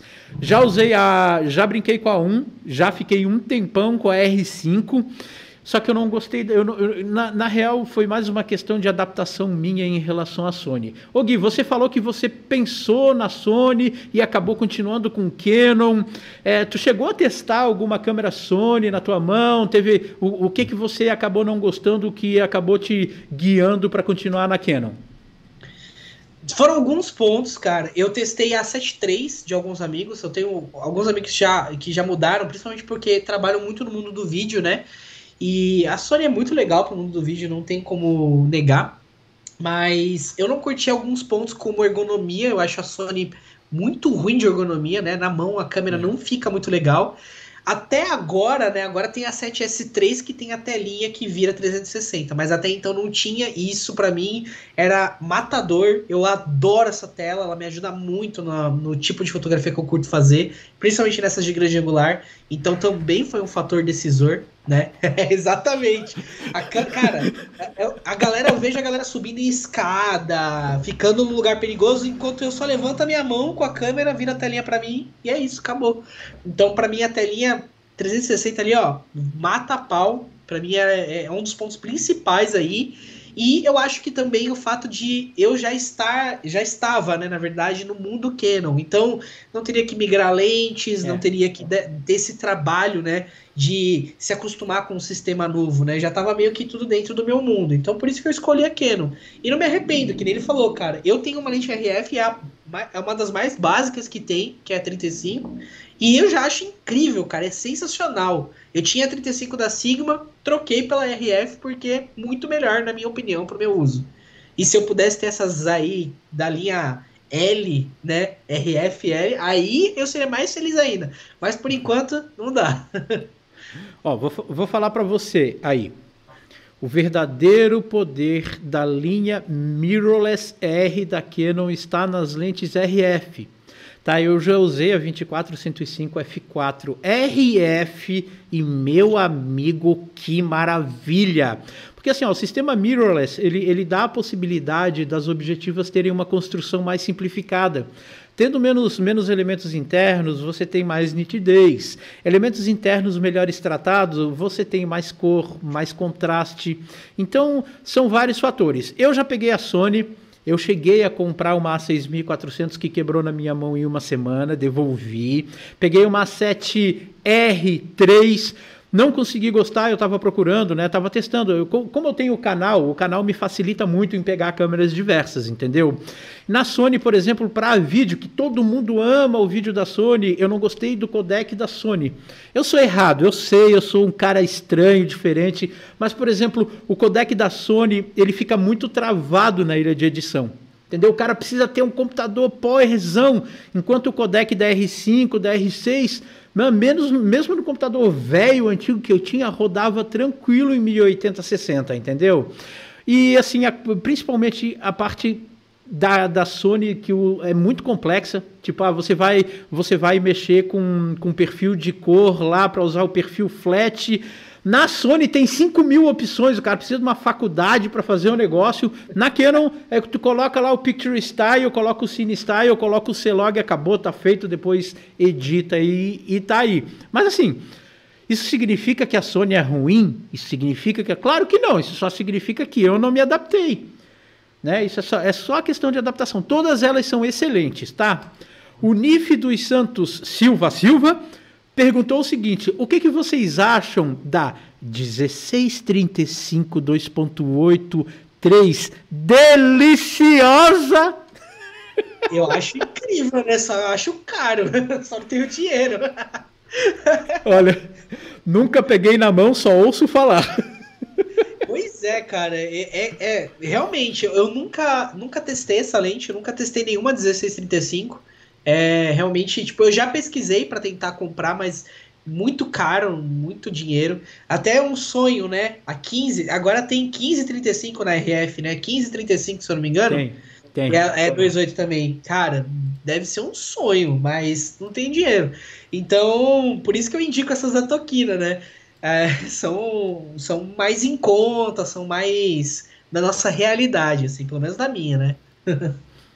Não dá. Tem a Tamron também, ela tá com uns projetos bem legais, ela evoluiu bastante. A Samyang, não sei se vocês conhecem, também é uma outra marca. Eu tenho a minha 8mm Cine, é Samyang. E assim, cara, a galera às vezes fica muito fechada em é Sigma Art, a lente da Canon, a lente RF, a lente não sei o que lá, bababá. Mas nós temos outras fabricantes muito boas. A Samyang, inclusive, tá com as objetivas prontinhas já para RF. Então, você vai utilizar o sistema mirrorless sem nenhum problema. O Bruno escreveu outra coisa aqui. Claro que o comentário anterior é muito pessoal, baseado na minha experiência.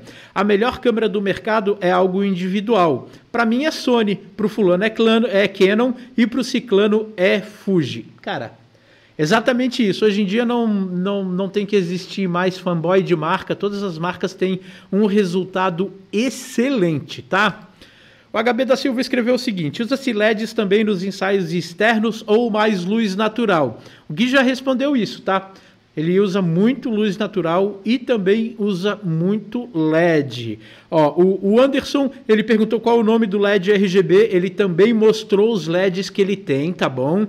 Depois vocês dá uma voltadinha aí que vocês vão conseguir pegar essas respostas. A Vera adquiriu uma Canon 250D e uma lente 18-55. Opiniões: é mais indicada a retratos? Eu acho que fica mais autêntico. Gui, lente do kit. Fala aí um pouquinho sobre a experiência que você tem, se você já fotografou com lente do kit, qual o uso que você daria para esse tipo de lente?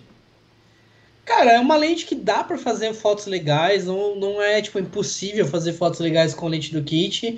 Eu não sei qual exatamente é a 250D, eu acho que é T3i, não sei se é T3i ou T5i, T5i. T5i eu acho que é, né? Eu não sei qual equivalente que é, pode ser que seja T5i. Eu tenho uma T5i aqui em casa, eu comprei exatamente para fazer conteúdos e tal, e tem uma câmerinha para brincar, assim, e eu uso ela com a 1855, eu acho ótimo, cara, eu gosto muito da versatilidade da 1855, dá para brincar desse mundo grande angular um pouquinho, dá para chegar um pouco mais fechado e tal. É lógico que em certos momentos a gente vai começar a sentir limitações por conta da luz, principalmente, né, que é uma lente um pouco escura, né, de 3, 5, 6, né, então realmente vai ter um momento que vai te limitar, mas eu acho que dá para aproveitar muito, cara, dá para aproveitar muito para vários estilos de foto. E aí quando você começar a sentir essas necessidades, essas dificuldades aí, quando você já tiver meio que masterizado essa lente, é interessante, né? Investir em algumas outras lentezinhas, 50mm, 24, aquela 2.8, muito boa também, gostei muito de usar ela. 85, dependendo se for sua vibe ou não. Realmente abrem outros caminhos. Eu acho que é legal isso, essa evolução. Você não começar com a lente top das galáxias, tal, você começar com a lente do kit, entender o que ela te propõe ali, depois ir caminhando com as outras. Isso é verdade, cara. A lente do kit, cara, a lente do kit é muito boa. Ela é um pouco escura, ela não vai te ajudar. Assim, ó, ela pode não te ajudar no quesito fotografia, mas ela vai te ajudar no quesito estudo. Você vai precisar estudar e praticar mais para conseguir ter bons resultados com a lente do kit. Por exemplo, lente do kit desfoca o fundo em 55mm, desfoca porque a abertura não é o principal fator para desfoque. Eu falo isso quase todo vídeo que eu falo para a galera entender que ela é uma lente legal. Porém, contudo, todavia, tá? Se você quiser ir para fotografia mais profissional, aí sim vem a parte técnica, a necessidade da parte técnica. Porque assim, se câmera e lente não fizesse diferença, tava todo mundo no filme, tava todo mundo com uma T2i, com a lente do kit fazendo fotos incríveis, tá? Então, pensa aí, daqui um pouquinho você vai, quando você sair dessa sua lente do kit e fizer a sua primeira foto com a sua 50 1.8, você vai ver assim em uma maravilha na sua frente, que é uma mudança muito legal. Ó, Rafa Almeida escreveu o seguinte: esqueci de falar uma coisa, sou fotógrafo de evento, então creio que mirrorless não seria tão interessante na questão de bateria, mas quero sair da Nikon para uma Canon que aguente um evento inteiro. Tá, ok, realmente, calcanhar de Aquiles das mirrorless é a bateria. Porém, a EOS RP, por exemplo, que é péssima no quesito bateria, você consegue ligar numa power bank, tá? Então você vai ter esse lance. Agora, se você está pensando em DSLR, mano, você pode pegar uma mais antiga aí, uma 5D Mark III, quem sabe uma 5D Mark IV, ou se você quiser algo mais novo, uma 6D Mark II vai dar conta fácil do recado, você vai conseguir fazer 2.500, 2.000 fotos por carga de bateria e vai ser feliz, sem problema. Ó, o pessoal até tá indicando a 6D Mark II. Ô Gui, vamos falar um pouquinho desses brinquedos aqui, ó. Eu sei que você tava com ele há pouco tempo, com o Zenfone 7. Já tô avisando já, tá, Marcel? Esse daqui eu não vou devolver. Já esteja muito bem avisado aí. Não, brincadeira. Não quero ser processado. E vou falar um pouquinho. O celular cada vez mais está fazendo parte da fotografia. Até mesmo da fotografia profissional, tá? Eu vou até adiantar para vocês que estão aqui na live hoje. Eu fiz um trabalho, um job profissional todinho utilizando o Zenfone 7, fotografia de produto, fiz com ele. No tipo de fotografia que você faz, você usa, você acha que cabe, você acha que ainda falta um pouco, ou me diz o seguinte, qual o uso que você tem dado para o smartphone no seu dia a dia de trabalho? Cara, o smartphone para mim, no dia a dia de trabalho, ele é muito ligado à produção de vídeo, principalmente. Alguns vídeos do canal que eu tenho são feitos 100% com celular, tanto áudio quanto imagem também. E também por conta de redes sociais, né? Eu gosto de usar o celular para fotografar também, mas por enquanto ele é uma coisa um pouco mais experimental para mim. Teve um ensaio que você pegou ali quando você estava olhando o meu feed, que era um que tinha cores mais quentes, que a foto foi feita com o celular. Foi num lugar que não podia fotografar com câmera, né? Que é uma coisa bem comum aqui. E o lugar era lindo e mesmo assim era um lugar escuro e tal. Eu tentei fazer com o celular e saiu um resultado bacana pra gente não perder a viagem, né? Então o celular ele serve muito pra mim nesses momentos. Eu gosto bastante de às vezes sair de casa sem a câmera e levar só o celular e experimentar, falar, putz, vamos tentar fazer fotos só com ele. Tanto que eu já fiz isso, eu gosto de me desafiar assim às vezes. Eu já fiz foto com a Canon T5i e 1855 na rua. Falei, putz, eu vou levar só isso, nada mais. Vou fazer foto só com lente analógica. Então eu gosto de pôr esses desafios pra realmente experimentar, sabe? Eu acho que essas limitações acabam nos dando muito aprendizado. É exatamente essa foto aí. Toda essa sequência foi feita só com o celular e depois eu editei no Lightroom e alguns detalhes no Photoshop de composição, que tinha coisas ali que estavam atrapalhando na foto. Mas eu gostei bastante do resultado.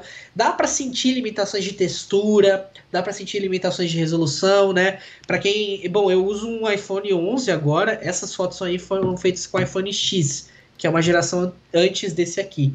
E ele lidou bem, assim, lógico que não é um celular com a maior resolução. E eu também testei, que você falou, o Zenfone 7 quase que eu não devolvi também, porque eu achei fenomenal, fenomenal. Para produção de conteúdo é incrível o esquema da câmera flip, né? Muito bacana. E a câmera tem muita qualidade. A câmera principal tem muita qualidade.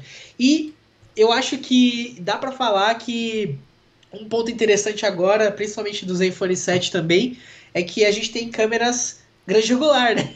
No celular. Então, às vezes eu experimento fazer umas fotos com a grande angular. A única decepção é que geralmente a grande angular não tem muita qualidade, né? Porque ela ainda é uma câmera ou secundária ou até terciária, né? Ela nunca tá ali no holofote, mas eu gosto bastante de brincar com o celular. Olha, eu vou falar para você. Eu preferiria muito, muito mais que eles tirassem a câmera zoom e colocassem uma câmera grande angular com uma qualidade melhor. De repente colocar na grande angular também um IMX, né? A IMX 686 na grande angular com 64 megapixels. Cara, ia ficar sensacional, sensacional. Tem fabricantes como o Redmi Note que já estão colocando bem mais resolução nessas câmeras grande angulares e com uma abertura maior. Essa daqui, se eu não me engano, do Zenfone 7 tem uma abertura de acho que é 160 graus, alguma coisa, acho que são 16 milímetros mais ou menos, se fosse comparado com uma full frame. Gente, vamos ver se tem mais alguma pergunta? Vamos ver se a galera está fazendo mais perguntas aqui, que eu estou vendo que o pessoal está meio... que o bate-papo está subindo aí. Vamos lá, Rafa Almeida. Obrigado, Andrei. Obrigado a quem me indicou a 6D Mark II após a live. Vou pesquisar mais. Mais uma vez, obrigado. De nada, amigo. Nós estamos aí para ajudar sempre. O Júnior Borges Fotografia falou de Asus Eu Corro. O Júnior é um grande amante da Asus, ele é patrocinador do canal aqui, ele participa do grupo e ele vive xingando o Zenfone dele que quebrou e que só incomoda ele, mas na real eu acho que essa é uma paixão enrustida e que ele gosta muito da Asus, tá bom? Zimmermann, boa noite, Andrei, boa noite a todos. Olha lá, vamos ver o que tem aqui. Tech Clone Arts Brasil, vídeos técnicos na engenharia baratos, funciona e uso há muitos anos. Realmente, o celular para vídeo hoje em dia, eu acho que ele já está substituindo muito bem a câmera mirrorless DSLR, sabia? Eu concordo com isso que tu falou, Gui, porque é fácil demais tu pegar esse cara aqui, você vira, você coloca o microfonezinho para você, porque tem a câmera flip, né? E, bicho, vai que vai facinho. Nas produções do teu canal, especificamente, você tem se filmado mais com celular ou mais com câmera? Cara, em alguns momentos bem específicos eu monto, principalmente aqui no escritório, tal, eu monto a câmera para filmar. Mas eu diria que agora 90% das produções também, tudo com celular. Porque é muito mais prático, eu consigo trazer enquadramentos mais dinâmicos, né? Consigo ser mais dinâmico, coloco o celularzinho às vezes num tripézinho, só para ter um pouquinho mais de estabilidade. Por mais que a câmera já seja muito bem estabilizada. E já vou filmar, cara. Porque na câmera, putz, você vai gravar. Aí você vai ter que se preocupar com autofoco às vezes. Por mais que você tenha um autofoco bom, né? Vai ter que se preocupar com a exposição. Vai ter que se preocupar com a estabilização, porque nem sempre fica 100%. Vai ter que se preocupar porque a câmera é pesada, dá mau trabalho. Então, um negocinho na mão assim, você virou, tá gravando. É muito mais prático, muito mais fácil e... Inclusive até o áudio, né, é muitas vezes bem bacana já, direto do próprio celular. Lógico que a gente usa microfone externo, mas em termos de praticidade, também para não chamar tanta atenção, é muito bacana, cara. Tudo bem que agora eu tô meio que num dilema, porque eu tô esses dias pesquisando aquele Osmo Pocket, né? Uhum. Inclusive eu peguei emprestado hoje aqui numa locadora para fazer uns testes, porque eu achei muito legal e tô pensando em comprar, para fazer o canal ficar um pouco mais organizado, porque a única coisa que me estressa no celular, cara, pra ser bem sincero, é questão de armazenamento, né, e bateria, porque o celular a gente usa pra tudo, né, não só pra gravar, então às vezes isso incomoda, e aí eu fiquei um pouquinho surpreso com esse trequinho aqui, cara. Você já viu isso aqui alguma vez? Já usou? Já usei. Cara, eu achei bizarro o tamanho disso aqui, eu fiquei 100% apaixonado, e eu confesso que eu vou testar pra ver se, quem sabe, isso aqui vai acabar substituindo o celular para gravar vídeo pro canal. Eu não sei como é que tá o Pocket, eu acho que tá na segunda versão. Na primeira versão, ele tinha um problema de desenvolvimento, de design muito grande, que quando você começava a gravar em 4K normal, ele aquecia, e ele tinha uma ventoinha interna, e cara, a ventoinha interna fazia barulho. E aí você estava gravando, como ele tem microfone interno, tem tudo, ele faz isso. Eu acho que eles resolveram isso na segunda geração, mas eu acabei não procurando mais. Mas assim, cara, você pensa que é uma ferramenta, que é um negocinho desse tamanho, que está no teu bolso, que tu puxa, liga, está estabilizado, está tudo certinho. É um sensor de celular, então você vai ter essa qualidade do celular, mas se a gente está fazendo vídeo de dia, não faz a menor diferença. E assim, para produção de conteúdo de dia, eu acho que o celular no vídeo tá fazendo diferença. Sabe o que eu vou fazer, cara? Eu vou fazer um vídeo muito engraçado, que eu fiquei muito impressionado com a estabilização do Zenfone 7. Eu vou colocar a EOS RP em cima de um gimbal que eu tenho, vou colocar a lente 1740 que eu tenho, vou colocar um kit totalmente profissional de estabilização de vídeo contra o Zenfone 7 na mão. Eu já testei, tá? Eu já sei a resposta. Mano! Não tem noção, cara. Já até imagino. Ó, o pessoal tá falando aí, ó, 250D é a SL3. Estamos sabendo, né? Nem imaginava que era SL3, cara, porque pra mim não faz sentido nenhum essa nomenclatura que eles fazem, principalmente na Europa, né? É verdade. Ó, o Marco Aurélio tá falando uma outra coisa aqui, ó. A tela no sol deve ficar filmando no escuro.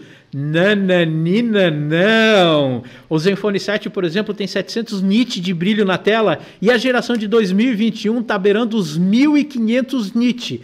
Eu testei, cara, eu não tô puxando saco, não preciso puxar o saco de ninguém, tá?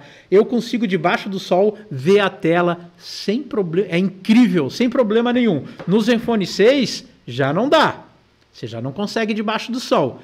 Mas com esse cara aqui, a gente consegue sem os maiores problemas. Gente, seguinte, ó, eu vou abrir aqui mais um pouco, esperar mais um pouquinho para ver se a gente tem mais alguma pergunta para o Gui relacionada à fotografia. Pode perguntar aí sobre a vida, a verdade e o universo, que o Gui vai estar respondendo. Senão a gente vai fazer as últimas perguntas que eu tenho preparadas aqui para o Gui, que é uma coisinha que eu quero perguntar para ele a respeito de YouTube. Bom, antes das perguntas começarem a aparecer, fala aí um pouquinho.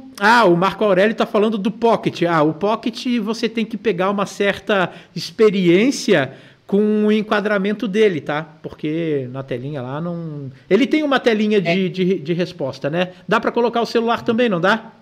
Isso. Coloca do lado, porque o pessoal, a maioria usa o celular. Tem um tripézinho que você compra, que você deixa tudo certinho junto, e aí você usa o celular como tela também. Tem essa opção. Tá, legal. Ó, já veio algumas perguntas aqui, ó. Do Júnior, nosso queridão falou que ia sair, mas continuou com a gente. Valeu, hein, Júnior? Obrigado por continuar aí.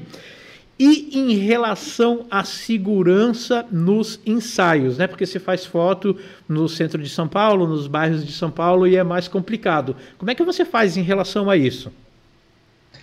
Cara, eu sou bem largado a isso. É lógico que os equipamentos todos têm seguro. Eu faço seguro para todos os equipamentos que eu tenho aqui, que eu levo.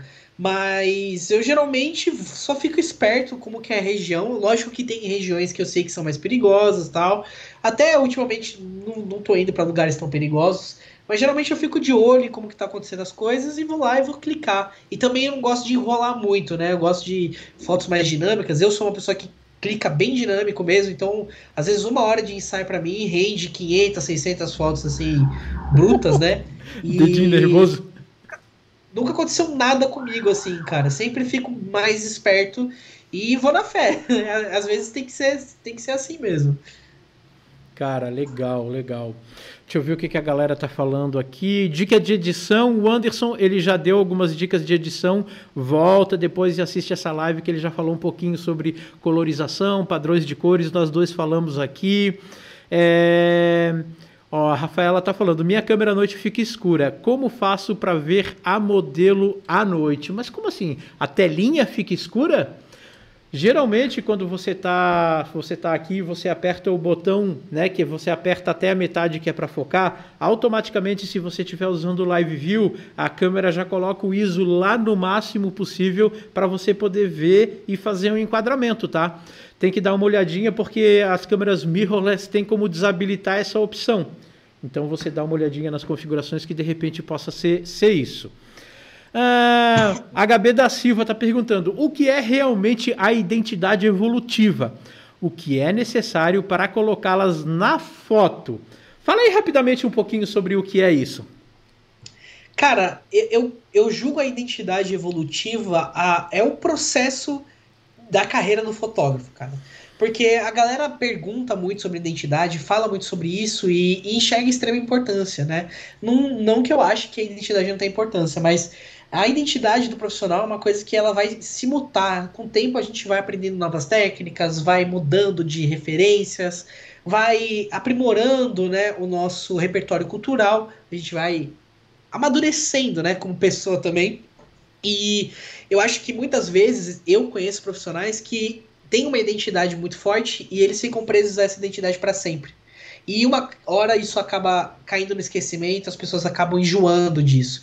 Então a nossa identidade ela tem que estar em constante evolução, com as tendências do mercado, com o que a gente curte fazer, com o que a gente vive também, né, na nossa vida em geral, porque tudo isso acaba afetando o nosso trabalho também. E, consequentemente, eu acho que o fotógrafo, ele às vezes tem que deixar um pouco ir a identidade, tem que deixar um pouco ir as cores, o que ele estava fazendo antes, o que dá bombado no Instagram, o que dá likes, né? Porque às vezes a gente fica preso nessas coisas e acaba fazendo só mais do mesmo, a gente acaba não deixando com que a nossa identidade, com que o nosso processo evolua. Então, por isso que a gente resolveu até chamar esse treinamento gratuito que a gente está fazendo como identidade evolutiva.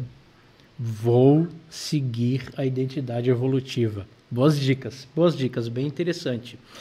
O pessoal que está perguntando aí, quem indica seguro de equipamento, para quem quiser, Fotoseg, tá?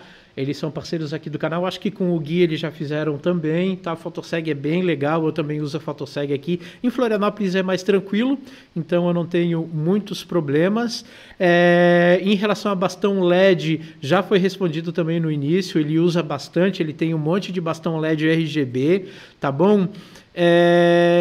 Falar um pouquinho sobre o Zen 8. Cara, o Zen 8 em relação à fotografia manteve as mesmas câmeras, entendeu? Só tiraram a câmera flip no modelo principal e tiraram a câmera zoom, que na minha opinião foi uma decisão totalmente acertada para o público comum, e aí mantiveram o Zenfone 8 Flip, que, cara, é basicamente igualzão esse cara aqui que tá na minha mão, mas o Asus, manda para nós aí o Zenfone 8 para nós brincar e fugir depois com ele na mão. O Fagner falou o seguinte: a minha dúvida é a seguinte: a lente em uma abertura 2.8 em uma lente que seja 1.4 dá no mesmo que uma lente em abertura também 2.8 em uma lente que seja apenas 2.8. Olha, apesar da sua pergunta ser extremamente complexa, eu entendi exatamente o que você quis perguntar. O que tu acha aí, Gui? Responde você primeiro. Com certeza não é a mesma coisa, né? Até porque a gente está falando de construção de lente, né? Eu sei que o André é muito mais técnico do que eu nisso, ele conhece muito mais do que eu sobre esse assunto, mas, por exemplo, essa Sigma que eu peguei agora, que é f1.4, com certeza ela vai ter muito mais nitidez, ela vai ter muito mais qualidade de imagem quando eu colocar em 2.8, porque ela vai estar chegando próximo de um sweet spot, por exemplo, e vai conseguir trazer muito mais qualidade de imagem. Já, por exemplo, a Tokina que eu tinha antes, que em abertura máxima era f2.8, ela foi construída para ter um sweet spot um pouco, né, com uma qualidade melhor, num f maior também, né? Aquele f2.8 é o máximo que eles conseguiram chegar e, obviamente, não é o que vai extrair a maior qualidade daquela lente, mas acho que o Andrei vai completar melhor aí em questões técnicas, com certeza. É exatamente isso que tu falou. Pensa duas objetivas. 18-135, tá? Lente do kit da Canon. E pensa na 85mm f1.8, lente da linha intermediária. Você pega 18-135 e coloca em 85mm. Tá certo que as aberturas são diferentes, mas vamos falar de qualidade de nitidez, tá? A 85mm, ela tem um projeto que é totalmente voltada para desfoque e voltado para nitidez.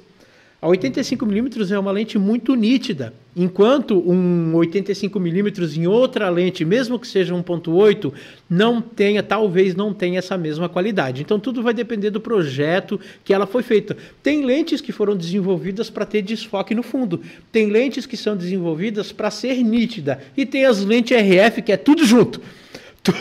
Tudo junto, bagaça toda junto. O Fagner tá falando isso. Eu percebi hoje usando a 24mm 2.8 e uma 50mm 1.4 em 2.8.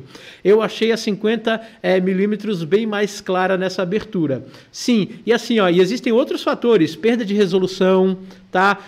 Como o Gui falou, sweet spot. Sweet spot é o ponto de nitidez máxima que a sua objetiva consegue alcançar. Enquanto numa lente mais básica, o sweet spot fica lá em 8. Só no 8, uma lente L do risquinho vermelho, sweet spot já começa em 5.6. Então tu tem um range de aberturas bem maior com nitidez máxima. A perda de resolução nos cantos, não sei se vocês percebem, mas sempre no canto da foto você tem menos resolução que no centro. Então, porque assim, as lentes elas são feitas numa chapuletada grandona de cristal e o centro desse cristal ele é mais nítido, aí eles tiram as lentes das lentes mais caras, lentes L, e nos cantos não é tão nítido, porque ele vai perdendo isso. E aí eles pegam essas desses cantos que é mais barato para fazer as objetivas mais baratas. Mas é bem diferente sim, tá bom? O Anderson está perguntando uma coisa legal aí, sobre a entrega das fotos. Como você faz? Você imprime, você manda em arquivo, sinal de fumaça, como é que é o esquema aí?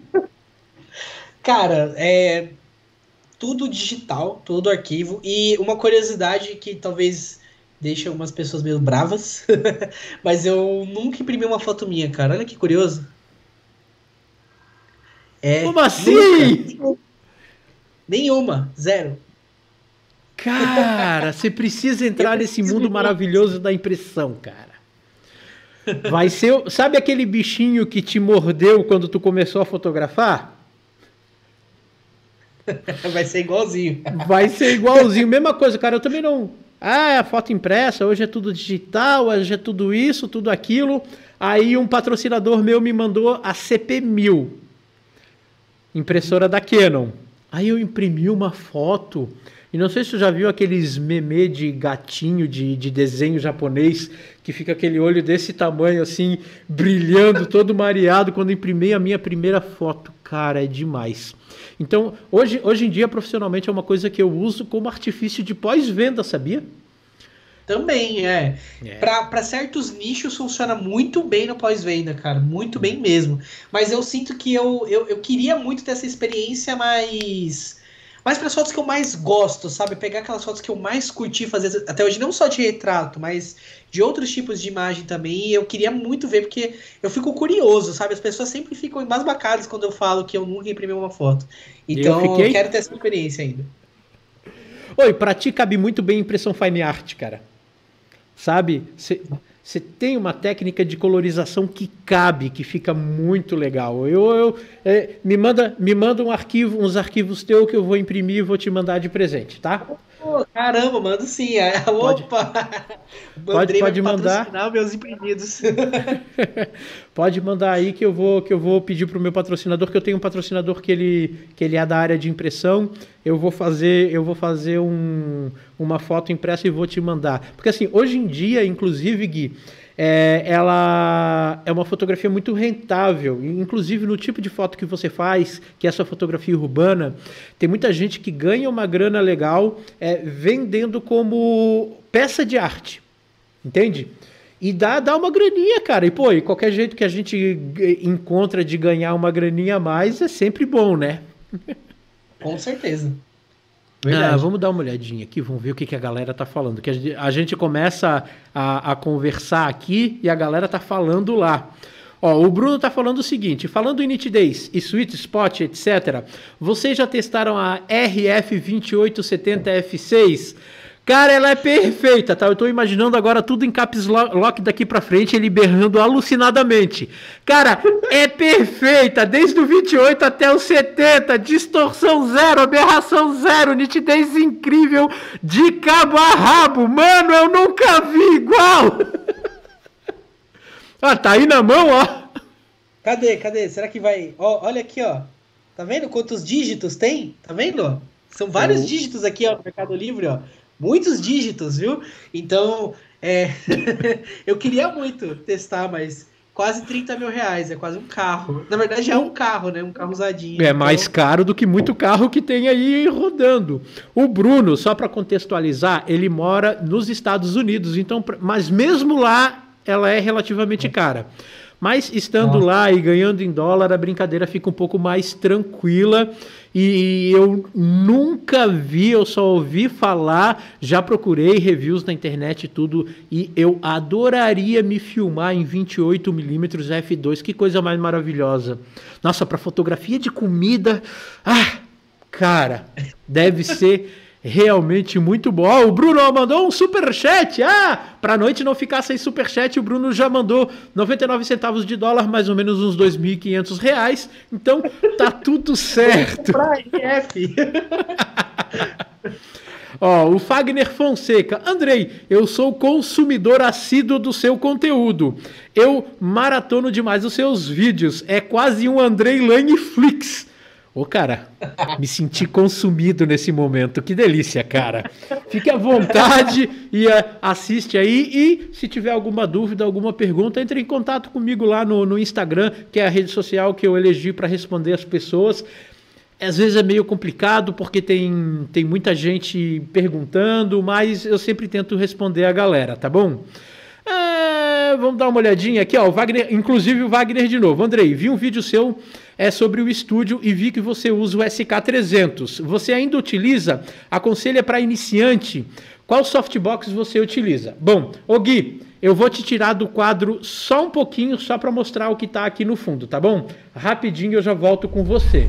Ó, aqui atrás nós temos dois SK300. Esse daqui tá com uma sombrinha difusora de 150 centímetros, ou seja, 1,50 m. E aqui eu tenho um strip box de 1,80 m, não, 1,80 m de altura para fazer iluminação de recorte. Então, eu vou falar para você, tá? SK300, muito, muito bom. Deixa eu voltar aqui pro Gui. Ele é muito bom, mas ele tem alguns problemas, porque ele é um flashão de entrada, então ele não tem high speed sync. E assim, ó, velocidade do obturador 1 para 160 no máximo. Eu sei que fora o HSS geralmente dá para usar 1 para 250, mas esse cara aqui ele já começa a marcar. Então assim, eu já me acostumei muito a utilizar ele, eu já consigo tirar o máximo dele.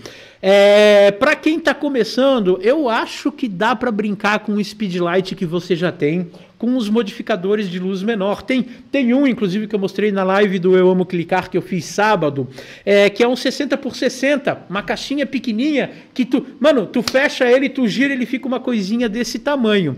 Então é bem legal, né? O Fagner tá falando que tá querendo pegar o SK400, o SK400 é legal, mas assim, ó, eles têm uma limitação que eles não têm bateria. Infelizmente, então você precisa ter uma tomada perto de você, tá bom? Vamos dar uma olhadinha aqui, vamos ver se tem mais alguém aqui. O Marcelo tá falando: gostei muito do seu review da 85 em crop e em full. Eu comprei uma depois disso. Marcelo, no meu canal ou no canal do Gui? Nossa, o meu review da 85mm, ó, faz tempo já. Deve estar beirando seus 3 anos. Eu não lembro de ter feito review da 85. Então foi comigo. Ai, cara, ó. O Bruno tá falando: enquanto ao Gui, eu acompanho há algum tempo. O Gui é um ótimo fotógrafo e tem algo que poucos têm: espírito empreendedor. O garoto, antes de ser fotógrafo, é um ótimo vendedor. E isso é um elogio, ok? Cara, eu não concordo com ele. Eu acho que eu sou horrível com essas coisas, cara. Eu não sei porquê. A minha autoestima de empreendedor não é das melhores. Olha quem é que chegou aí, o Isaac. Chegou tarde, né, Isaac? Não acredito que eu perdi a live com o Gui. Adoro seus vídeos, Gui. Ah, são dois produtores de conteúdo foda. Mano, não se preocupa que essa live não será apagada. Então depois, meu amigo, você pode voltar, pode assistir sem o menor problema. Infelizmente perdeu a oportunidade para fazer boas perguntas pro Gui. E olha que ele respondeu a galera aqui muita coisa interessante. Falou de LED, falou de colorização, falou de edição de pele. Olha, muita coisa, tá bom? Depois dá uma voltada aí que tu vai ver que tem muita informação bem legal. Gente, estamos chegando no final da live, estamos chegando perto de 2 horas. Eu sei que dava para ficar com o Gui mais 4 horas aqui, fácil, tranquilinho. Mas eu vou fazer o seguinte, eu vou convidar o Gui para uma outra oportunidade, a gente fazer um outro tipo de live, que eu quero pegar especificamente 1 ou 2 fotos do Gui e a gente vai conversar especificamente como é que foi o processo de produção dessa fotografia. E aí a gente vai pegar, vamos ver a possibilidade de ter o RAW, de ter na tela do computador um Photoshop para mostrar a edição, para mostrar como é que é feito, para vocês aprenderem bem como que é o processo, tá bom? Gui, meu amigo, cara, é a primeira vez que eu converso com você, tá? E gostei muito. Você é um cara iluminado, gostei bastante de você. Cara divertido e que o papo rola solto. Muito em breve, essa semana eu vou me vacinar e muito em breve estou indo para São Paulo e nós vamos trocar uma ideia, vamos gravar para o Back to Basics, vamos fazer algumas fotos que vai ser muito legal. O pessoal tá falando que já dá para marcar a live para amanhã. Não tem...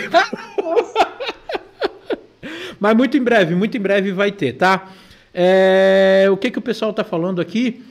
Manda informações do Pix. Na próxima é por lá que eu vou mandar. Sei que aqui quase metade fica pro Google. Fica 30%, mas não tem problema não. Aqui em cima de mim, ó, tá rolando a informação, inclusive tem a informação do Pix, né? Para quem quer fazer alguma doação, ajudar o Back to Basics. Opa, vem aqui pra Sampa? Vou sim! A Jane Monteiro, fotógrafa. Eu já fui uma vez, mas foi com pouquíssimo. Ô, gente, 99 likes, falta 1 like para dar 100. Dá um likezão aí. Vamos chegar pelo menos a 100 likes até o final dessa live, tá bom? Então, gente, poxa, gente, muito obrigado. Gui, por favor, tá? Fale um pouquinho mais das suas redes sociais. Lembra da galera do seu curso que você está fazendo. Para quem quiser acompanhar, que está aqui. Que, gente, eu indico, porque olha a foto do cara, meu. É foto maravilhosa, muito legal. Então fala um pouquinho das tuas redes para quem quiser te acompanhar e um pouquinho mais da pincelada do teu curso. Show de bola, cara. Quem quiser conhecer um pouco mais do meu trabalho... eu coloco bastante conteúdo e também os trabalhos fotográficos e tudo mais no Instagram, principalmente, é @GuiRossi, o Gui é com 2 Is, e lá você... Eu acho que ele tá deixando na descrição também, né, Andrei? Tá na descrição. Isso, tá na descrição então, e lá eu coloco muita coisa, atualizo, coloco sobre equipamentos que a gente recebe, dou dicas, enfim, é um conteúdo um pouco mais dinâmico. No canal no YouTube também tem o canal...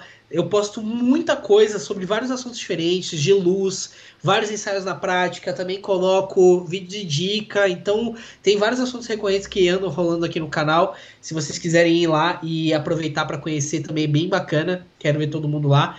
E também, como o Andrei falou, a gente já falou aqui na live anteriormente, sobre esse curso gratuito que a gente está oferecendo essa semana. Começou hoje, a primeira aula já está no ar. Se vocês quiserem conhecer um pouquinho mais... Tem informações no canal e também no meu Instagram, vocês conseguem encontrar links de acesso, tudo bonitinho para vocês entrarem. Serão 4 aulas, 3 gravadas e uma aula ao vivo, e são aulas realmente para ajudar a galera que está começando na fotografia, que precisa se encontrar. Se chama Treinamento Identidade Evolutiva, quase que eu falei outra palavra. Enfim, é isso, cara. Muito obrigado pelo convite, né, para fazer essa live. Eu gostei bastante. Foi muito legal, foi bem diferente de todas as outras lives que eu já participei. Eu gostaria já de te elogiar, porque eu achei muito legal a forma como você apresenta e também o profissionalismo de todo o quadro aqui, das informações que aparecem, as perguntas, as animações. Cara, ficou fenomenal, você tá de parabéns. O trabalho tá incrível, eu tenho certeza que todo mundo que tá assistindo, deixando os comentários ali, não tá deixando em vão, porque, cara, você tá fazendo um trabalho fenomenal, continue assim, porque eu Pra quem não sabe também, eu também assisto, eu indico, eu assisto direto os vídeos do seu canal, assisto direto os vídeos do canal do Ronaldo, adoro todos vocês e vocês aí trazem muita alegria e também ajudam muito a galera da fotografia, inclusive eu também. Que show, cara. Muito obrigado mesmo. Então, olha só, gente. 1.134 pessoas passaram por essa live aqui. Então eu gostaria, cara, são muitas visualizações, eu gostaria de agradecer muito. É muito bom ter um convidado, cara inteligente, que a conversa desenrola com um trabalho muito bom. Então, gente, muito obrigado. E olha lá, se vocês estão curtindo o nosso trabalho, por favor, fortalece aí com o joinha. Compartilhe os vídeos para o canal crescer cada vez mais e mais. E aquele abraço! Delícia, gente! Valeu, muito obrigado e até amanhã que tem vídeo do Zenfone 7 no canal. Tchau, tchau, gente! Obrigado!